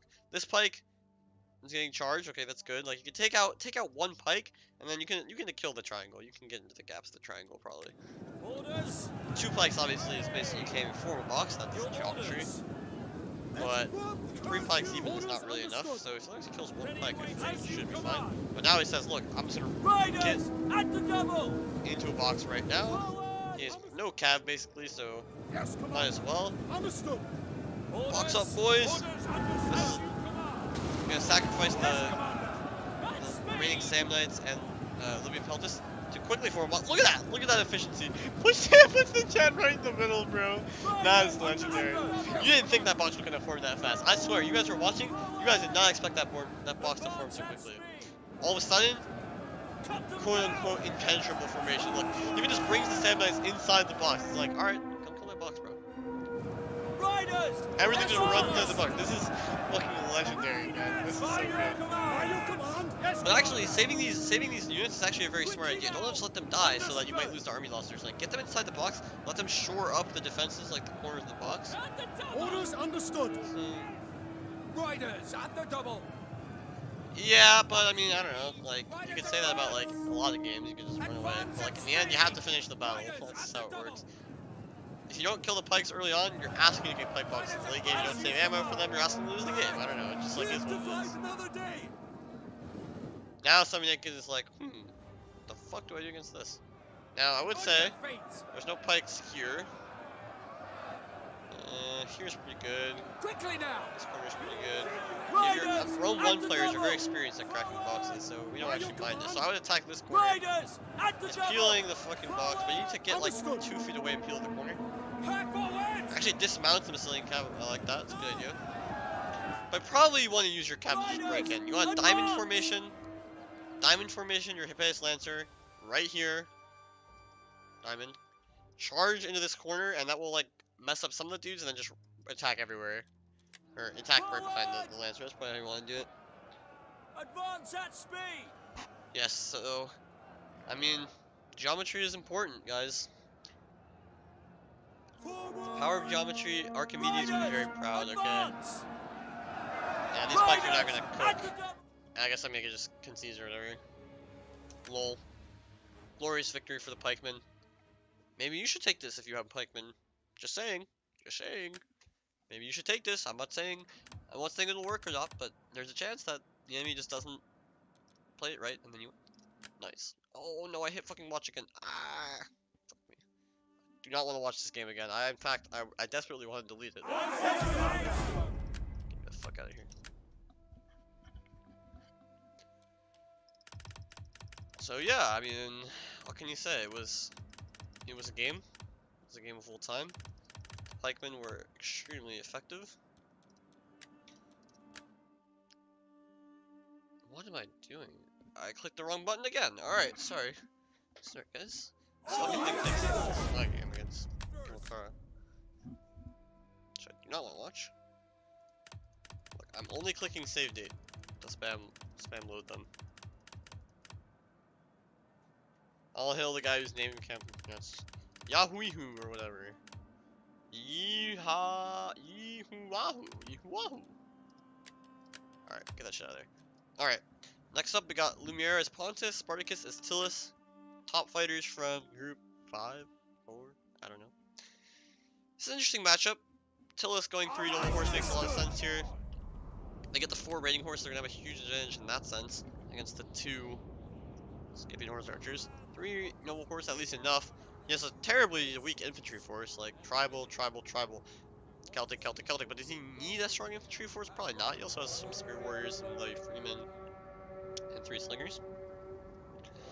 Ponto, on the other hand, bringing 4 slingers to bear so they can kite here for sure. Again, it's pretty hard to kite against 4 raiding horse, but it is doable. Um, then we have, looks like a bunch of naked swords, 3 naked swords, 3 Pontic swords, 3 Pontic Royal Cav, 3 Cappadocians, very strong Cav force, very strong missile force, light and fast infantry force, but honestly, its infantry force is not that much worse. Like, the naked swords can take on the Celtics, the Pontic swords will lose the tribals, but they can stop them for a while. I mean, you have 3 more Cav and an extra slinger. I mean, sure, there are Jab Cav on the field, but there is gameplay to be had. Of course, there are spears on the field, but if the swords can remove the spears, even if it costs them their life, then the Cav can activate. But you need to play this smart, for sure. It's not easy. This might be one of the matchups where I'm actually taking a Thorough Spear as Pont, though. So he's got 2 Eastern Spears as well. But a Thorough Spear gives you a nice option to help counter these fucking guys, which are going to be really annoying. Here comes the attack. I mean, he could just YOLO, but again, there's only 3 Cav for Tilla, so you can afford to get bait out some Pila, kill these Levy Freeman nice and Spear Warriors nice and easy like. Here comes Spartacus just going for that immediate attack. Yeah, again, when YOLOs come in, you attack from both sides. Very hard to deal with this micro-wise.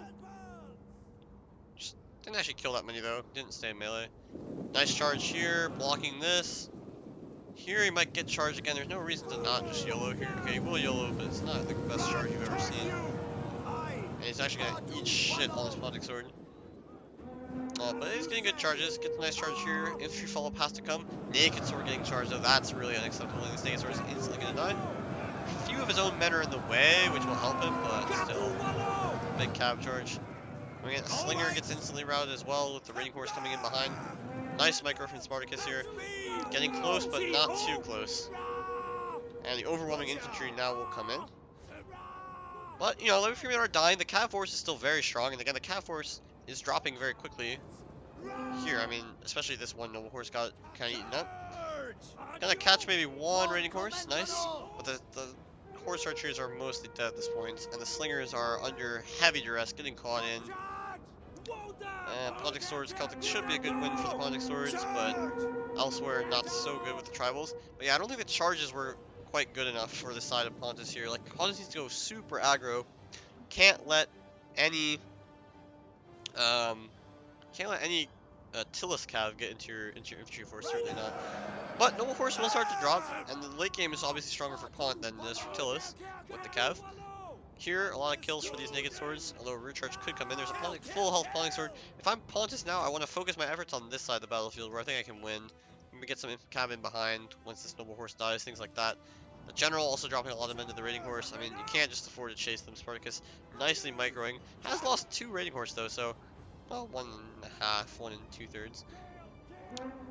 Fire coming in on these noble horse. Noble horse gonna die, but a lot of infantry for Pontus is already dead. Here the general still pretty weak.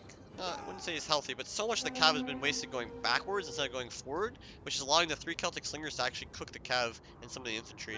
Pontus doesn't want to worry about their rear line. They want to go forward, leave like 1 or 2 Cappadocians, maybe the general, back to deal with the raiding horse. That's where again the Thureos would be really helpful, and obviously you want your horse archers alive to help deal with these raiding horse. And then you go forward and you try to kill the slingers of Tillus, and then you can shoot down whatever's left in the end game and charge with cav and stuff. But in the end, it was a very nice play from Spartacus. I think Lumiere got too defensive with this with his horse archers going right in the back of his army, where the raiding horse could just charge them once the YOLO charges went down. It was a very nice play from Spartacus, recognizing the weakness. But I think I would put both my horse archers on one side, try to skirmish. I would skirmish like for 15 minutes if I could before, trying to just like get down the numbers of the raiding horse. Try to weaken them before the engagement starts. Because if they're full health raiding horse, they're going to be able to do a lot. You can shoot them down with some of your horse archers. You know, maybe use a spear to screen for your horse archers. And try and nuke the raiding horse, then you get a lot of value there. But in the end, the raiding horse did work too much. The slingers got a ton of value. Even though they don't have many kills, it's a lot of cav kills. And you can see the cav, not enough. So, a nice win from Spartacus there. But maybe it made it a little bit too easy, especially because he got nice charges. Like, Pont needs to dominate the charge battle in this matchup for sure, so that their infantry can survive longer. And they don't care if they take a little extra peel, a little extra damage, because they have so much more cav, they can afford that, especially the shock cav. So, Yeah, a bit tough. Next up, we got Simplified versus Lumiere, so Pontus versus Swaby. Crazy army from Simplified. 4 fucking mighty noble riders. Is that what they're called? Noble riders, yeah. So let's see. So this is even like harder in the sense that there's way more cav. There's the 4 Jav cav, and now there's 4 elite cav. But of course, there's a lot more weaknesses for Swaby than there are for Tillis in the melee department. There is fast charge though. Fast charge always nice. 4 Dramatic Scouts, 4 Noble Riders, level 8 Bloodsworn, 4 Woden, 3 Wodenaz, 3 Wodenaz. Got another Spear Levy, so 3 Spear Levy.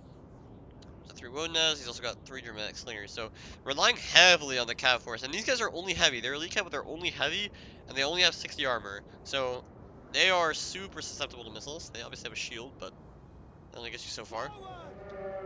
Not quite getting too many kills there with that volley, but still good. The Slinger volley actually killed quite a few. Oh no, it was actually the Horse Archer volley getting 4 kills on the Dramatic Scouts. Over here, just an exchange of missiles so far. I'm gonna get a drink of water. Water. But Swaby needs the fast charge. Lumiere has a similar army, it looks like. So 4 Slingers, Naked, 2 Nakeds, 4 Pontic Swords, 2 Eastern Spearmen, 2 HA, and then 1, 2, 3, 4 Cappadocians, and 2 Pontic Royal Cavs. A little more balance. Less shot cav, because even the Cappadocians on the charge will absolutely nuke like Wodenaz or Bloodsworn or whatever. Such a light on melee army for Simplified. He does have the 3 Wodenaz, which can absolutely cook in melee. They probably kill, they do kill anything that Pontus has in terms of melee, but still, it's really still only a few units. And he has 3 Slingers as well, which are nice with the block chance. He happily will take any Slinger war with the Eastern Slingers, just to waste ammo. But at some point, the charges will have to come in with the fast charge. Especially 3 versus 4. Lumiere can surround. Doesn't need to be that worried about the fast charge. He's pretty quick overall. His units are pretty fast. Nothing more than heavy. He's got a lot of cav to counter charge. And yeah, you'll have to deal with the Jav cav, of course. Nicely bracketing everything is Simplified. Keeping the surround going. And yeah, now it's just up to him to walk forward here. So let's triple speed. We're not really like skirmishing for any purpose here. He's sort of just backing up, getting some nice shots with the Sword Searchers though. Up to 13 kills, 1 kill in the Dramatic Scouts, so nice skirmish advantage. Here, nice shots, but not really worth. Again, these guys have 50% block chance. They're not really gonna take that much damage, and the return fire was devastating. You know, he has meant to lose, but you never want to lose guys for literally nothing, which is pretty much what he's doing there. Now the Slingers are going to start to get nice shots. He's managed to get nice sword slide angles here. But the fast charge looks like it might come in. Super aggro from the Noble Riders, which again is good. He doesn't want to take any charges here, so he can use the Riders aggressively, baiting out, you know, potential aggression there. Now here comes maybe a counterattack on this side. But the fast charge can now come in. I would say this is about the time where you hit the fast charge button and you just go for it. With 3 cav and a bunch of infantry. I think that's what he's planning to do here. Oh yeah, you definitely click the button. You definitely click the button right now. Because again, 15 seconds have to elapse before they actually get the bonus. So you don't, like, Lumiere could, if he pops it late, like he keeps waiting to pop it, Lumiere could just commit. And now he's getting a little overwhelmed in the micro potentially. This charge, even though he's going to take the Pula, oh, he's going to take 2 Pula though, that's never worth it. Kaboom. Goodbye, units. It's been nice. Because not only does the Pila like kill a bunch of dudes, obviously, for 16 dudes, it also messes up the charge a lot because of the dead bodies and stuff, and the unit trying to reform. He doesn't even get the charge, so that's really bad. So nice job baiting it out. That was solid. Here, the Naked Swords get charged by a Noble Rider. Here, like, these Wodenaz are going to cook against the Gen. It's Cavalry counter tactics. Hasn't even used fast charge yet, although he probably should, like right now. Very soon, if not. He's going to pull the General back. I assume as soon as the General gets pulled back, he should go. Also, he's lost a lot of his flank. Like, I think Sip should be a little further here to go surround with the Jav Cav. They could be pressuring the Horse Archers, threatening the Slingers, stuff like that. Now here comes fast charge. The General is still very healthy. Go, go, go, go, go! We're fast and furious.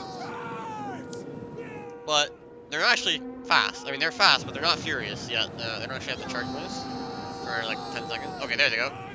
They got it. We're in. Kaboom! Instantly getting a bunch of kills on the charge. Not the best charges though, because the Wodenaz are actually going to stop a lot of the models from actually. Oh my god, my fucking game crashed. You gotta be fucking kidding me, man. So AIDS, dude.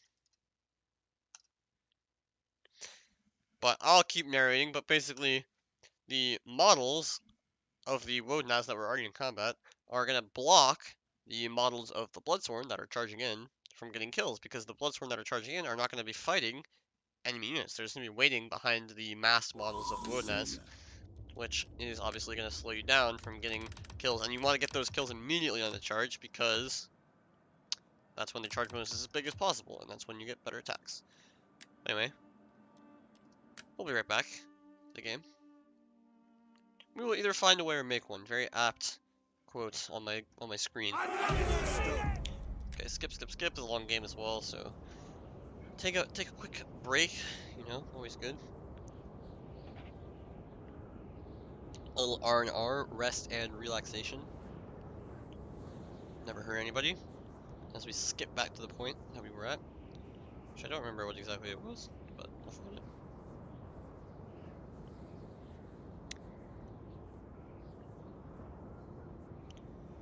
And now we must wait.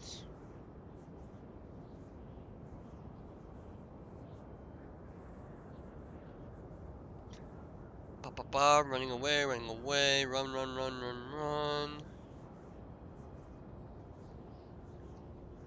Charge. Certainly good idea at some point to charge. Alright, nice. So this is almost where we were. Run away, then this Lancer in the middle is going to charge and get nuked.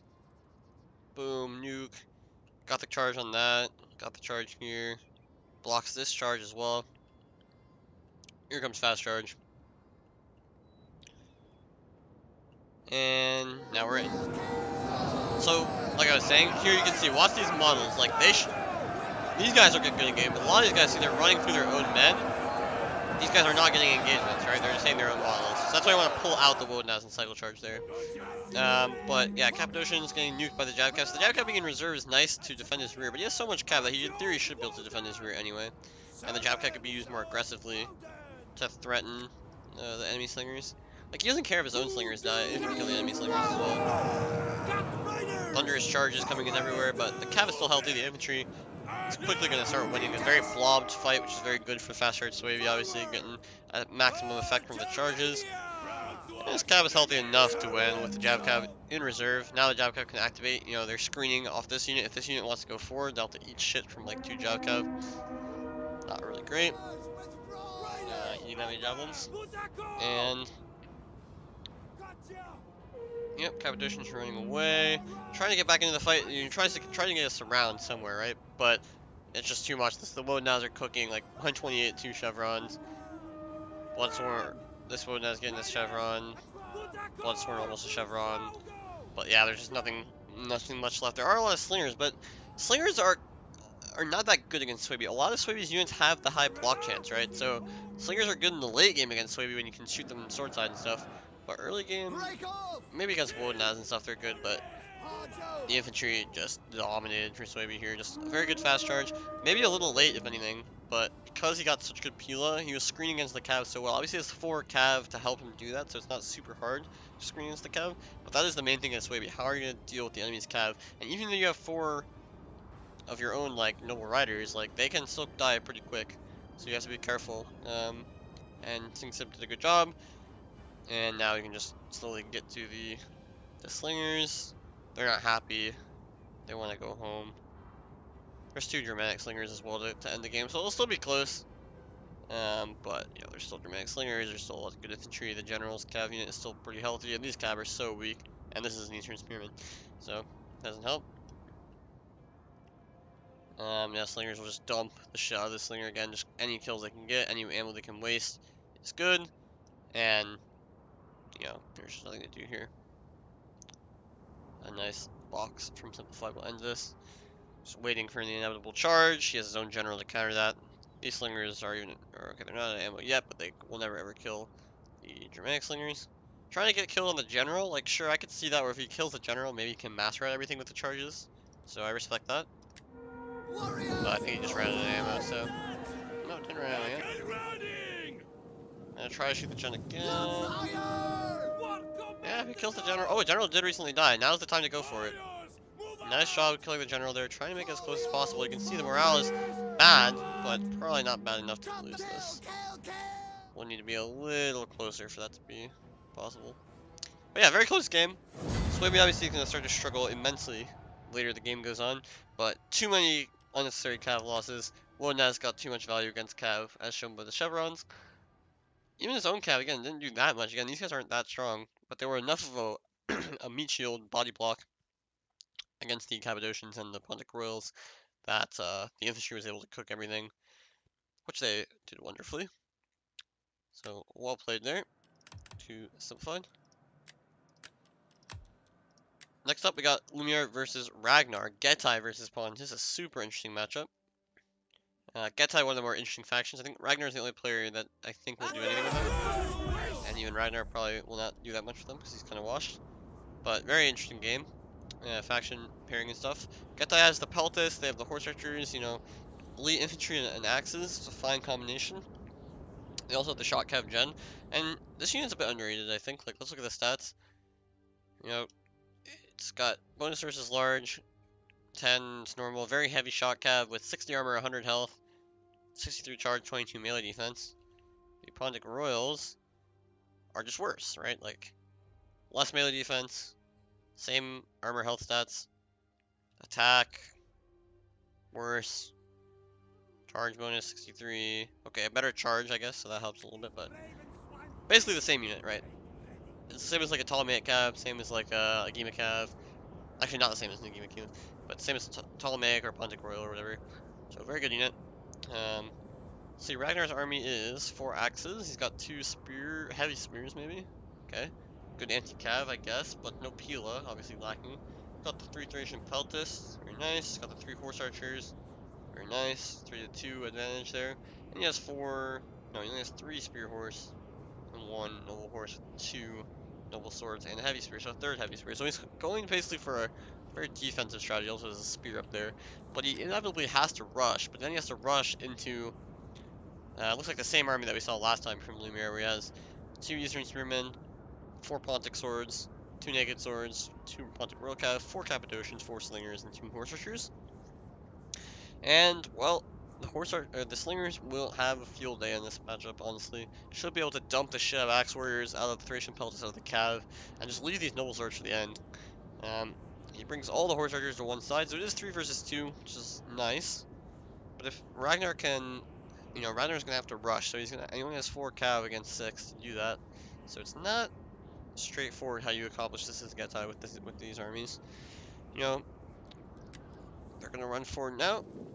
Lumiere just says, I don't want to take any sort of fight. I'm just gonna walk up and shoot you from here. Cav HA battle going down. Nothing really taking place there. The Thracians are pretty weak to missiles, so might as well dump them. Now Ragnar says, okay, I guess I'll rush you over here. Try and run away. But no, he's just gonna run away everywhere. And force Ragnar to chase him. But Ragnar's pretty spread out, so he's pushing back most of Lumiere's army at the same time. So they aren't able to get good shots. These units maybe will be free to shoot, but it's shield side, so I like this rush idea. Eventually the Cav, though, can attack if Ragnar's too spread out, so just be careful about that. Now Lumiere's getting even wider. You know, at a certain point, if, yeah, you can keep running, he's getting free shots, you accept that all day, and eventually you just take the charge somewhere, and Ragnar says, okay, I gotta go forward, I'm gonna rush here. Oh, but again, never ever should be allowing this as politics. You should always be the ones getting the first charge. There's no Pila here. There's no reason to let your Pontic Sword get absolutely ass blasted here. Or not ass blasted, but frontally charged by the Spear Horse. Just no reason to do that. Like, always, the Cappadocian should be right in front to get that charge. And yeah, you can see this charge is going to be terrible. And this charge was okay from this Spear Horse. Still a good fight, though, for the Pontic Swords, of course. But Ragnar can now rally to the fight. start winning the fight here. Nice charge, nice intercepts. That's what you want to be doing. Let your Cappadocians cook these Spear Horse. Nakeds can get in late. The Thracian Belt just though will dump the Cappadocians, get a lot of kills. Nakeds didn't get a great charge. You can probably kick an attack order on this unit and get the charge better. And now a Noble Sword going to come in here. Now is when you sacrifice the shot. You charge this Eastern Spearman in and get this Pontic Sword out, because you don't want the Noble Sword to just kill your Pontic Sword. And this Eastern Spearman gives you nothing, really. And yeah, I think Lumiere could be very aggressive here. Like, he knows he has a free isolated cav unit. Go kill it with your cav. Or force it to run away and then you get recharge, right? That's the sort of action that Pontus kind of wants. Gonna kill off a spear, sure. But the Axe Warrior should do well in this fight because this Naked Swords are getting kind of dumped and maybe a little bit charged by the Spear Horse. 10 kills, yeah, probably. Here again, good charge, good charge. Noble Sword now getting in again. Watch this. Why? Why not kill, like, why not save your friendly Pontic Swordsman over here? We'll get some nice rear charges here, though. We recognize the gap. Can charge here, can break through here, kill a lot of stuff, basically. Getting nice rear shots into the Noble Sword as well. Nice rear charge here, very clean. Dodging the peel as well. But look at all this wasted cav as well. It can be so much more active here. Got some good shots on these Noble Swords, but these Pontic Swords are quickly dying. And these Heavy Spears are just annoying because you don't have anything to kill them besides like your actual cav force. Breaking through the center though is good. Other Noble Swords here. So now, recognizing that there are two Noble Swords on the right flank, I'm trying to kill the left flank. And that is looking like what he's trying to do as well. Win this fight, kill these Speltis exactly as he's doing.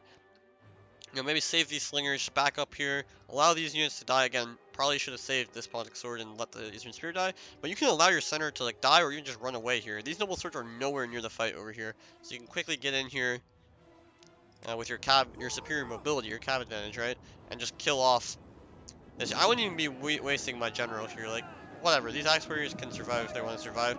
But just save your cav, back up. Now, okay, sure, get this charge, but that's going to be devastating with all the peel of fire. Punic Rocap almost dead. Now the General actually getting a nice play from Ragnar here. Getting counterplay with his best cav unit, the General, to kill some Cappadocians. The only way you can kill the Cappadocians.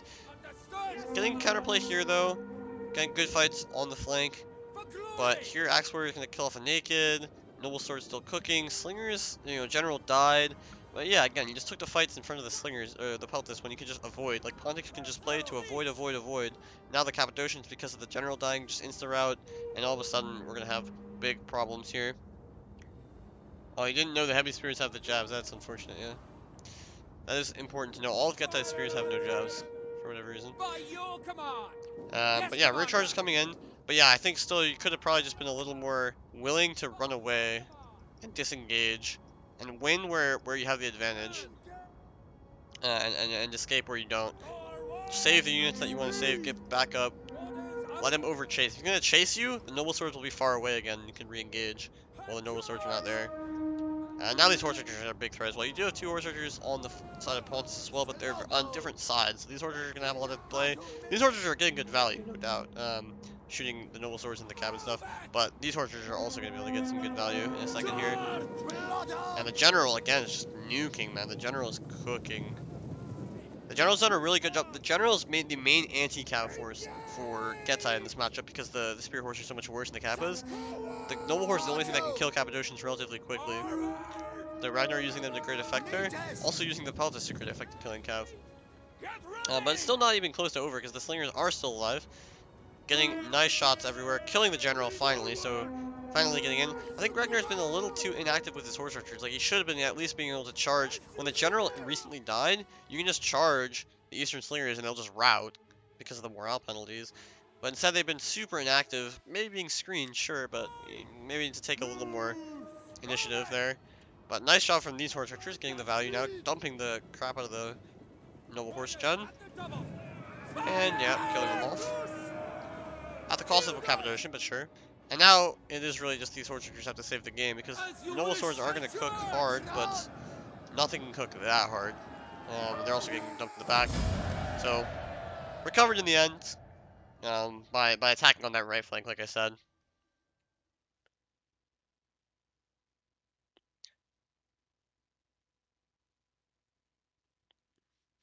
So, Yeah, well played. I think the Cav again, just like killing these Spear Horsemen very easily. There's only 4 Cav for Ragnar, so and the heavy spears are a waste of time because they don't have Pila.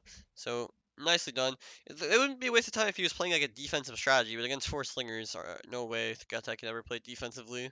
So bringing the heavy spears that are slow and whatever, not that useful against Pontus is kind of stupid. I think just bring Folksmen or not Folksmen, but like spear warriors or whatever, and then invest more in Cav. But it's a tough matchup for Gata to be fair. Maybe Pelta spam also good essentially.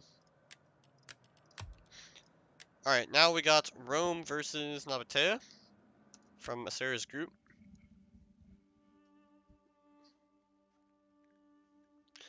Let's see if my Rome armies are still being used. I don't know if I would bring my Rome army against this faction though.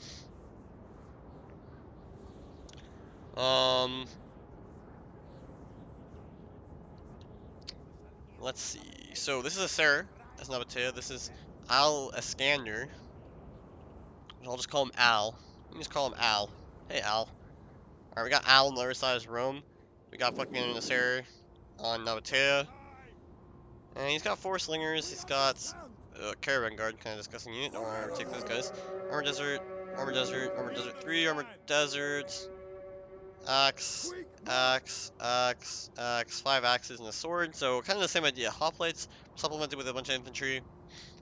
And then Nabatea Noble Cav 1, 2, 3, 4, 5, and get an extra desert heavy lancer in there for good measure. 1 caravan guard to look at the Numidians. Only 1 Numidian though for Rome. I think that's fine. Because Numidians are so expensive and so shit, you don't really want to bring too many of them. Like, they are great against Nabatea, but they're Numidians. Like, in the end, 1 Numidian is enough to get him looking backwards, and that's really what you want. Rome is going 3 Syrians, 2 Vigiles, 1 Astadi, 2 Astadi, 3 Astadi, 2 Triarii, and then Vet Legion, Praetorian, which is interesting, and Legionnaire. So, interesting melee split, but of course, Rome's melee is still very strong. The Triarii are good.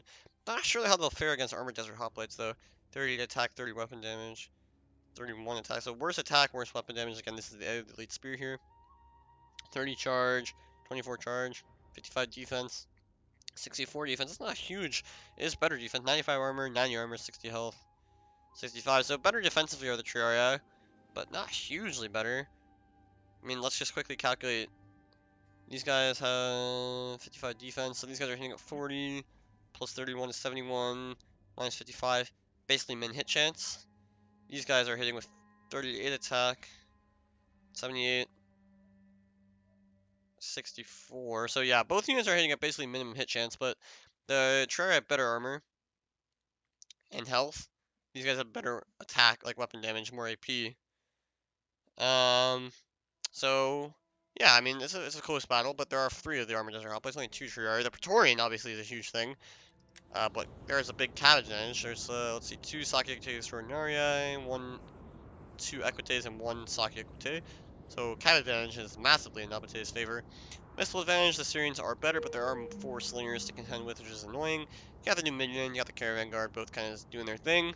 And then you have the General's Bodyguard, the most used unit in the game. So, yeah, I mean, it's a pretty fair matchup, I'd say. Like, Rome with the infantry advantage. They have enough cav to hold off Nabatea, but if Nabatea can get into the Syrians and let the slingers start cooking, there will be an advantage to be had there. Numidian waddling up here, gonna get some nice shots. So the Caravan Guard too slow. Too weak, too slow. And it's a dodge. Notice they dodged that though. So well played by Sir there. But eventually he's gonna get good shots. The slingers probably should just turn around.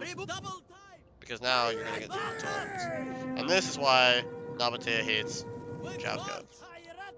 Like they just have no answer to it. Just running around and shooting. Let's get the skirmishing though. Yeah, Numidians are cooking. Lovely cooking. They're roasting up a nice dinner, which is making me hungry.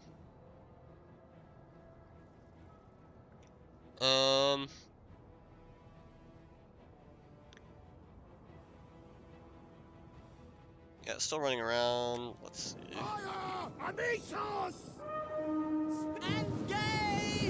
Armored Desert Hoplites trying to chase down. Nice retreat. Ooh, takes us in the back though. Hoplite phalanx. I mean, sure. I don't know. It's not gonna do. It's gonna get countercharged here.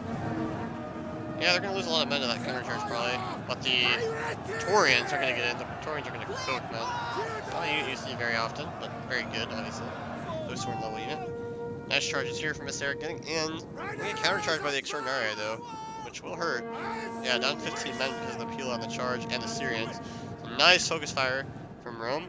And that's all Rome needs to do is keep the battle limited, keep it only a small area, dump the shit out of the cab with the Syrians, and just win with your better infantry. That's a very simple game plan. Acer needs to be trying to engage everywhere, overwhelm, get cab behind, cause chaos, that kind of thing.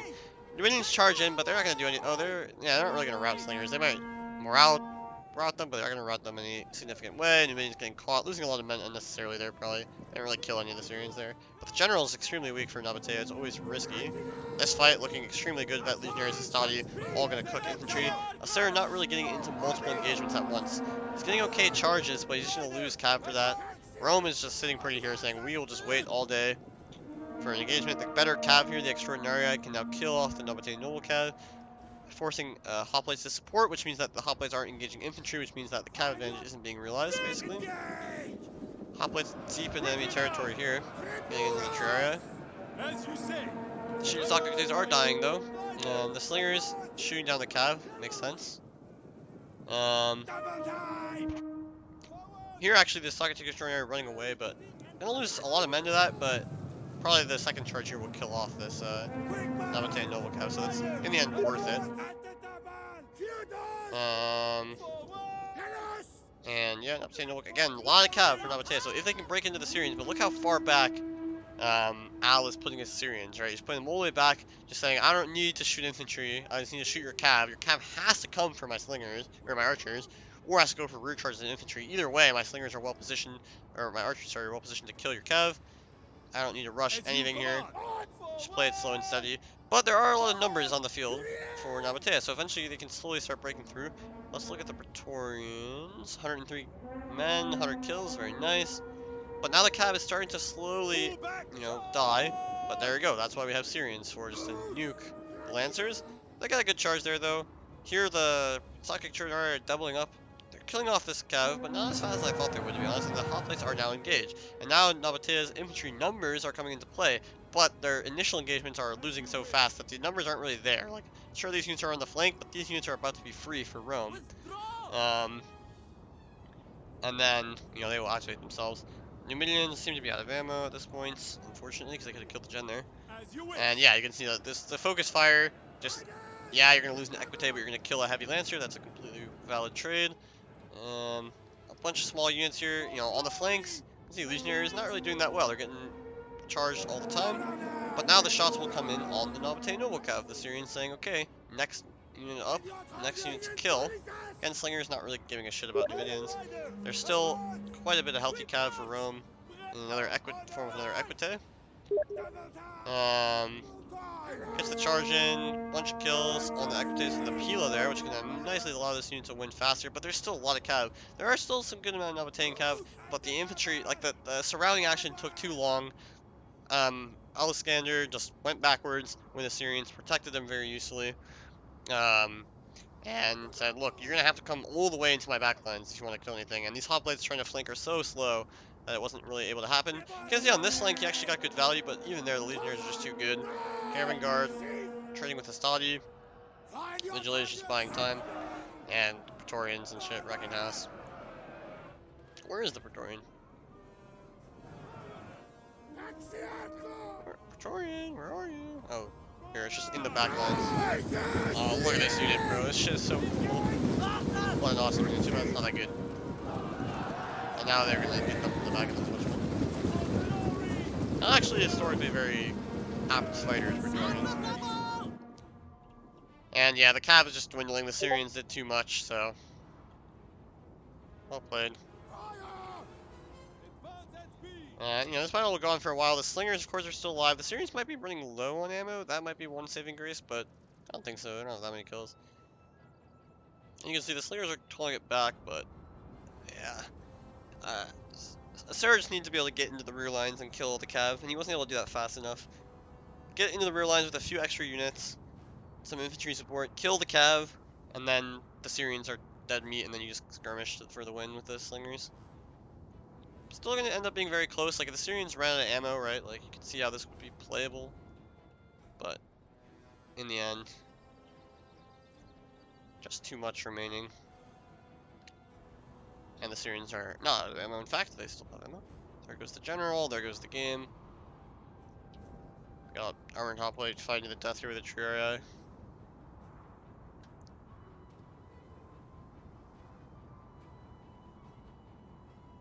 And yeah, so well played from Elskander. I mean, I think he played this pretty much how you want to play it, essentially, except for maybe with a new minion. And yeah, Sarah just didn't get it right exactly. He wasn't able to like infantry-wise, technically they have the same amount of infantry, sure, but you know, two of these are Vigiles, right? So melee-wise, he has the advantage in terms of the numbers. Cav advantage, huge, because one of the cav is the general, one's a legatus, so he actually has 1, 2, 3, 4, 5 against 6, basically. In terms of melee cav, he has the 4 slingers to win the late game, but just needs to somehow manipulate the engagement so that his cav gets in, kills the enemy cav 1v1, no support for anyone, and then, you know, maybe the extra cav is pressuring the archers or something. But it's hard to do, so definitely tough, but, you know, well played to both sides, I think. Okay, let me go read the chat real quick. Am I doing the Spanish Rome 2 World Cup? I don't know that I have time for that, to be honest.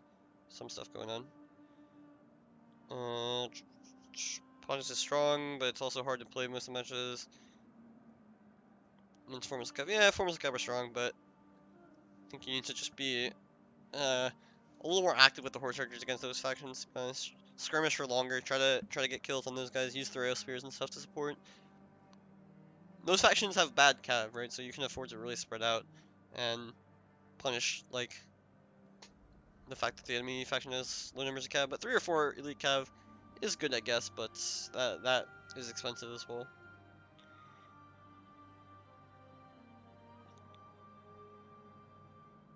Yeah, Scream Cav, whatever. Yeah, it's hard to cut the 4 raiders. Agreed. Yeah, the raiders are strong, and also he had 3 melee cav. Like against Swaby, the melee cav was a little worse, and Jav cav was also like lighter and not as good against the slingers and stuff. Raiding horse are beasts. I mean, raiding horse are just the best, man. Anyway, last game of the day. So far, it seems some good stuff. We got a Sarah again, this time against our Werny. Serious. And seems like Sarah's got very similar army, not exactly the same. So we already saw this matchup once. No, we didn't. What did we see our Vernie play against before? It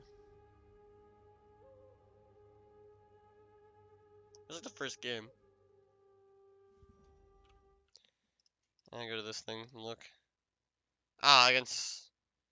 Oh yeah, Mace Mango. Yeah, we did see this. Nabateo versus our Vernie. So we're seeing same matchup, different players though. Our Vernie has 4 heavy horse, noble horse gen, 3 chosen swords, 2 Celtic warriors. So this is seeming very familiar in terms of the fact that he's gone for only 3 instead of 4 elite swords. Yeah, thanks. So if yeah, three of the 4 elite swords, maybe expecting a heavy cav build, but again, not going for a heavy cav build is Nabatea. This time he doesn't have the elite spears though. He has probably chosen. So spear warrior, chosen spear, spear warrior, spear warrior. So he has 1, 2, 3 chosen spears and 3 spear warriors. And there's also Celtic warrior, 2 Celtic warriors, and the 3 chosen swords. So insanely strong melee front, 4 slingers, 5 cav. This looks pretty nice, although I still would have liked to see like a Levy Freeman and an extra chosen sword or something. Or no, I guess you have to go with sword. So yeah, I can see why you don't want to do that, because going with sword is gonna be a little rough. But I'd still do it, man. I'd still accept that like 2 of these chosen spears can be, like, let's say chosen spears are 680. Double 680 is 1360. Yeah, it would be expensive. You'd have to remove. Well, no, yeah, you can remove 2 chosen spears and a Celtic warrior, and get back an Oathsworn and a Levy Freeman. Is it the worst trade in the world? I don't know. Probably not. But this is also fine. I don't hate this. This is also very strong against Kev, if that's what you're worried about. The army from who is this? This is a Sarah, right? Yeah, it's a Sarah, it's Nabatea. F. Oh my god. Don't want to look at the ocean, really. The armor for Sarah is 5 Nabatea Noble Cap, so no Lancer this time. Very similar to what we saw in the other game. 1, 2, 3, 4 Armored Desert Hoplites, very similar to what we saw in the other game. 4 Slingers, Sword, Axe, Axe, Axe. 5 axes and a sword and a caravan guard. So basically, this is Mango's army, but to get 5 axes instead of 5 swords, he's had to go from an Armored Desert Hoplite to a caravan guard. I feel like it's better to go with the army that Mango had, actually, where you take the 5 hoplites instead of getting the caravan guard. I think it's just better. Swords are not that much better than axes in this matchup. Especially because the axes, you usually want them because they're more survivable, and in this case, like, you have hoplites, right? So survivability is there. So this is gonna be a very similar game. Um,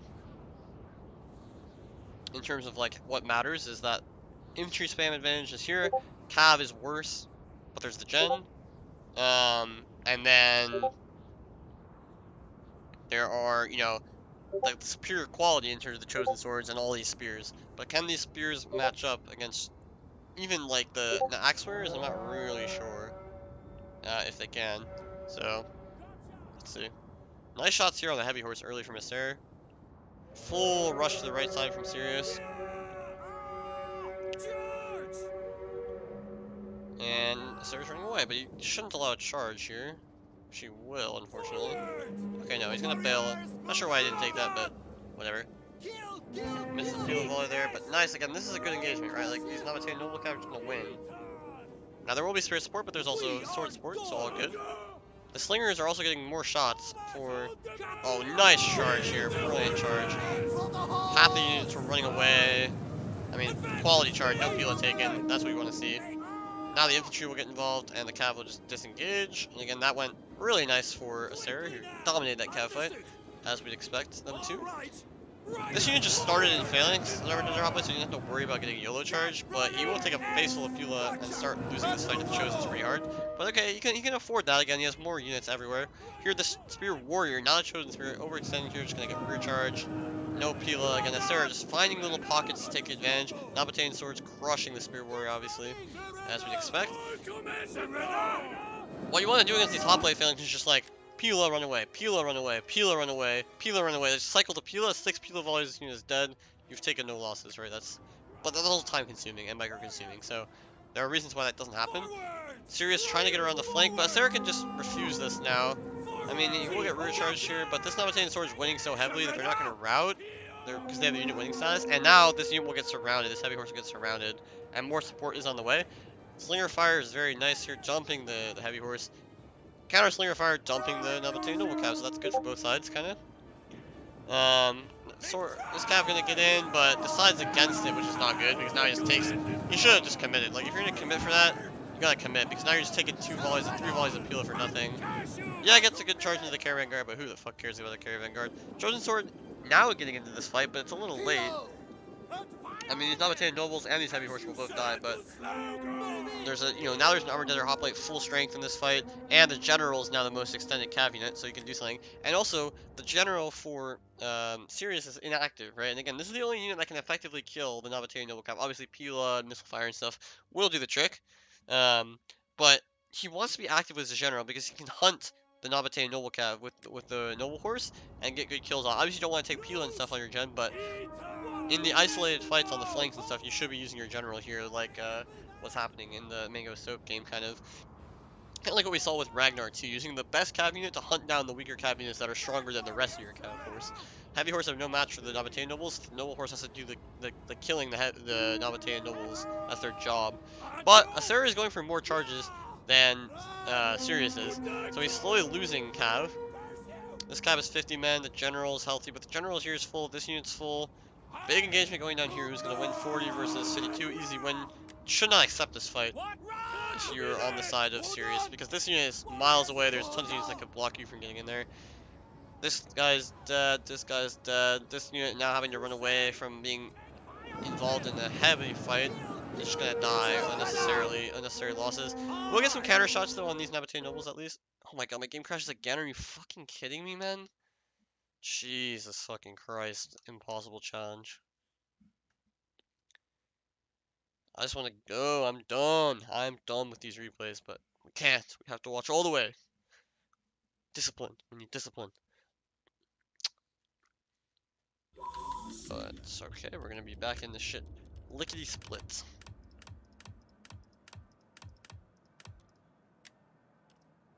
There we go. Already loading the game back. That was fast, right? Fast enough anyway. Go, go, go, go, go. Skip. Oh, it's another long replay. Alright, give me like 2 minutes of skipping, so. Enjoying our 2 minutes off. I'm gonna take a second as well. Get some water.